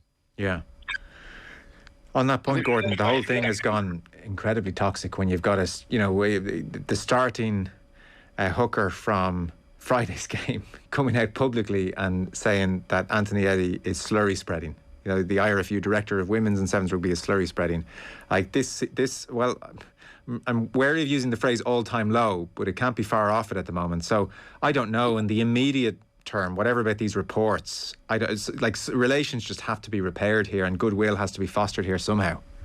like, are they repairable? And I think that's got to be the question. Like, and there has to be some sort of accountability at some point in this system. And like Anthony Eddie, you can't just go on record like this, and there can be no consequence, no accountability to it. So the women are obviously feeling that they're not being listened to. And quite a flippant remark. And like, I completely agree with Andy on this. Like, unless a report, and again, the 2019 report, again, you know, from the World Cup, what was the takeaway from that? Nobody knows. Nobody's any of the way the wiser for David Nusafora when he released that statement, when he released the review, said his answer to it, who's seen it, was all the players, all the people who need to see it have seen it. And somebody asked to say, who is that? And he reiterated the same sentence to say, all the right people have seen it. Now, transparency in this case, unless you're going to come out and say, these are the actions, this is what we have said needs to be fixed, and these are the timelines we think they can be fixed in, and somebody could hold accountable. But that's not going to happen, because that's not what happens in Irish rugby at the moment at this level. I would say that the appointment, they've made a new appointment with Greg McWilliams to come in. If anything, that's going to be a huge leap forward in my view. I know Greg as a coach for a long time now. He's hugely passionate. He's one of these. He's totally immersed in the game. He can't stop thinking about it. He can't stop talking about it. He's got very good people skills. He's very, very clear on how he wants his teams to play. He was involved in the US Eagles for the last couple of years as an attack coach. And in the couple of times I've spoken to him in recent years, I suppose ironically on the week we've just had, he really tried to set up his teams to play like, if we can peak Japan teams, if we talk about the 2019 World Cup, teams that are full of speed, movement, high skill level, high execution. And when you look at the Japanese men's rugby, for example, where there's always that underdog status, there's definitely, they don't have as many numbers playing rugby in Japan as they compared to the level of interest in the J League and soccer. So he's looking at, to me, he looks like a really, really good fit and a really smart appointment that hopefully in 6 months or a year, we're looking at an Irish team that are suddenly crawling their way back out of this real low point this week. And maybe people are focusing on good performances, a more successful feel-good factor around the squad. And perhaps this, the buzzwords of the root and branch stakeholders, grassroots review actually has some practical takeaways, but that remains to be seen. I do think in terms of tangible change, I think Greg McWilliams is a super addition to the women's game. Okay, we'll come back to that, I suspect, many times over. Let's turn to Ireland against New Zealand, 3:15 on Saturday. Gordon, couldn't help but think of you as I watched Ireland put up a cricket score against Japan, because your sense or your fear last week was that this would be tight-ish and Ireland would have been fairly similar in approach to what we've become accustomed to, whereas on both fronts it was a very pleasant surprise. Yeah, and I in my article today in the Irish Times, I happily put my hand up and said I got it wrong. You look at the information you have at hand, and there was very little to suggest in the last 20 games for Ireland that we had a performance like this in us. And even particularly the way the provinces were going, you wouldn't say this was all culminated into an easy viewpoint. But how nice is it when you get it wrong? And one of the points I was trying to make is that when you're out of the environment within a team, you sometimes in those weeks just something happens, something clicks. Whether Andy Farrell talked about Jack Conan coming back from the Lions, and something seems to have clicked in him. I don't think anything's clicked. I just think he's uninjured, but he's adding something into that game. You're looking at Doris, Ian Henderson, and timing, onto the ball, your pace onto it. Johnny Sexton, Bundy, Gibson Park, putting the ball into space and forcing players to run onto it. All these little intangible things come together, and suddenly you get a first 40, 50, 60 minutes like that from Ireland. And while Japan were poor for large parts of the game, for me, in most part, they were poor because Ireland never let them breathe. They starved them on possession.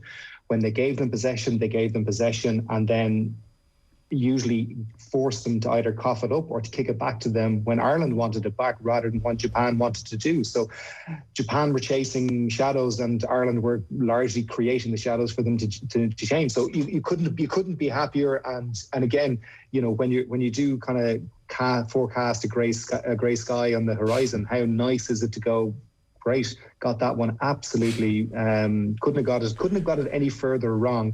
And you know, happy to stick your hand up and go, listen, now we get to try it again. To be fair, I think everyone got it wrong, really. Nobody quite saw this coming. 18 offloads and 14 line breaks, and just the general style and adventure to the performance. So Andy Dunn, I feel like you've been waiting on this kind of performance a long time, a very long time. How different will it be against New Zealand is the really interesting question now. And that's a twofold question. One, will Ireland show the same ambition and just say, well, we're going to make mistakes, and against New Zealand they might intercept a try, we might, you know, cough up 7 points by trying a certain pass, but to hell with that, we're going to do it anyway. So one, ambition, and two, I presume the All Blacks will just put more pressure on Ireland, and therefore will it even be possible to play that way? So your sense of how different the game on Saturday is going to be? I feel my preferred option would be we play with the exact same approach. We play with the same tempo. We play with the same level of risk. That's what would be my preferred option. And I might kind of go back to, we beat New Zealand in 2019 when we were literally on top of the world. I think we went number 1 ranked at that stage. 18. We definitely didn't beat them in 19. sorry, 2018. Yeah, just on the tail end of the Grand Slam year. Yeah. And arguably Irish rugby at its kind of maybe one of its greatest moments. And how we beat the All Blacks that day was one or two kind of brilliantly thought out set piece plays, and then this wild level of physicality and commitment to the breakdown, great accuracy at the breakdown, making sure we held on to possession for long periods of time, and having an incredibly aggressive defensive line. So they're all great things in isolation, but that became a pattern of play that we became well known for and well analysed, and ultimately it became it was our downfall, because we couldn't sustain that level of intensity, and we couldn't sustain holding on to the ball for as long as we did, and we couldn't sustain 140 rucks per game. And what I would really like to see us play the exact same way we did against Japan and lose maybe by 10 to 15 points, but having learned more about how we're going to approach the All Blacks if we play them in the next World Cup. I think Andy Farrell is he must be the first Irish manager in the history of Irish rugby who's come out 2 years ahead of a World Cup and said, why can't we talk about winning a World Cup? He said it on record a couple of weeks back. It was so refreshing. It was so refreshing to hear an Irish coach put his head above the parapet and not say, look, the next game is the one that matters and the usual. Because when we do, and we have fallen at repeatedly at World Cups, we go back into, guess what, root and branch reviews and stakeholders and the usual stuff. We haven't actually changed how we're trying to play at any stage meaningfully in the intervening years. He's actually trying to change how we play, along with, obviously with Mike Catt, with Paul O'Connell, John Fogarty. But there's a real clarity and a really distinctive change in the team's approach. So to answer your question, that would be my preferred way for us to play, not to abandon that just because it's the All Blacks for fear of a loss. I suspect and Johnny Sexton's come out and kind of already said, you know, it would be great if we could play like we did against Japan, but we probably won't be able to because the All Blacks' greater degree of intensity. But I'd rather us give it a go. It's ultimately a friendly. Like, you can call it whatever you want, it's a friendly.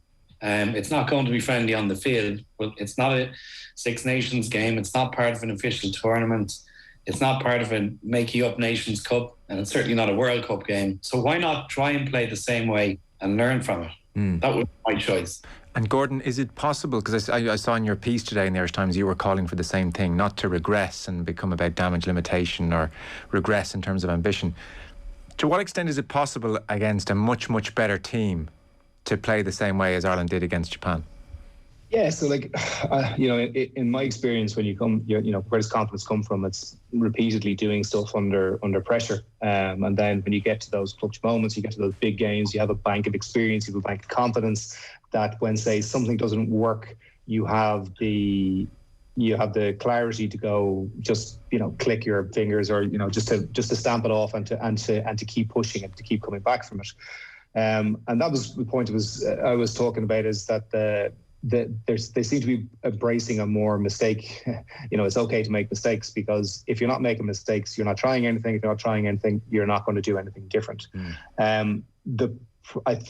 The problem with that, though, is the risk reward becomes heightened. The throwing of the offload might be 7 points for you. If it doesn't go to hand, it goes to ground. The All Blacks are incredible about turning turnover ball into points on the board, and that factors into your thinking. The opportunities will be there. We're not going to get the opportunities for 17 or 18 offloads. Might get the opportunity for half that. If we created 12 or 13 scoring opportunities, again, it might be half of that. We just need to keep the same type of efficiency. And I suppose we need to start fast and we need to start early. So we need plays, we need ball to go to hand. So this isn't a game where you build yourself into it and, 15, 20 minutes, you try something.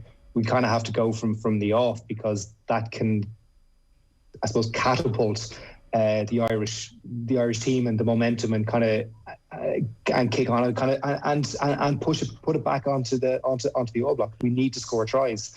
The All Blacks have scored the most points in a calendar year, and they have 2 games to spare. So we know they're going to score tries. They had a workmanlike score performance against Italy. Like, their forwards just basically pulverised Italy, and against the Wales, I think they only had they'd single figure offloads, 2 intercepts from Bowden Barrett, and just picked tries out of nothing. Individual brilliance. Will Jordan's try was probably one of the highlights of the 2021 rugby season so far.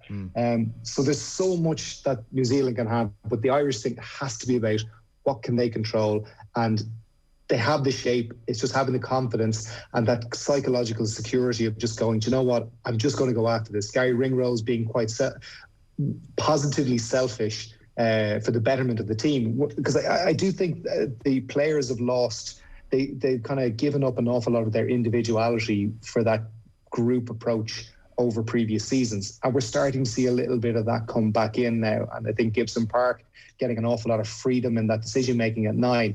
He threw a few passes. Wanger, didn't go particularly to hand, but his break, his threading that needle pass on the short side for James Lowe's opening try, his Croffield grubber for Conway's second try. There was so much to be excited about him. And do you know what that was? It was a second playmaker. And you look at who the top players in the world, and Dupont players like that. There is an opportunity for Gibson Park to really, really drive things for Ireland. OTB AM. With Gillette, proud supporters of Movember.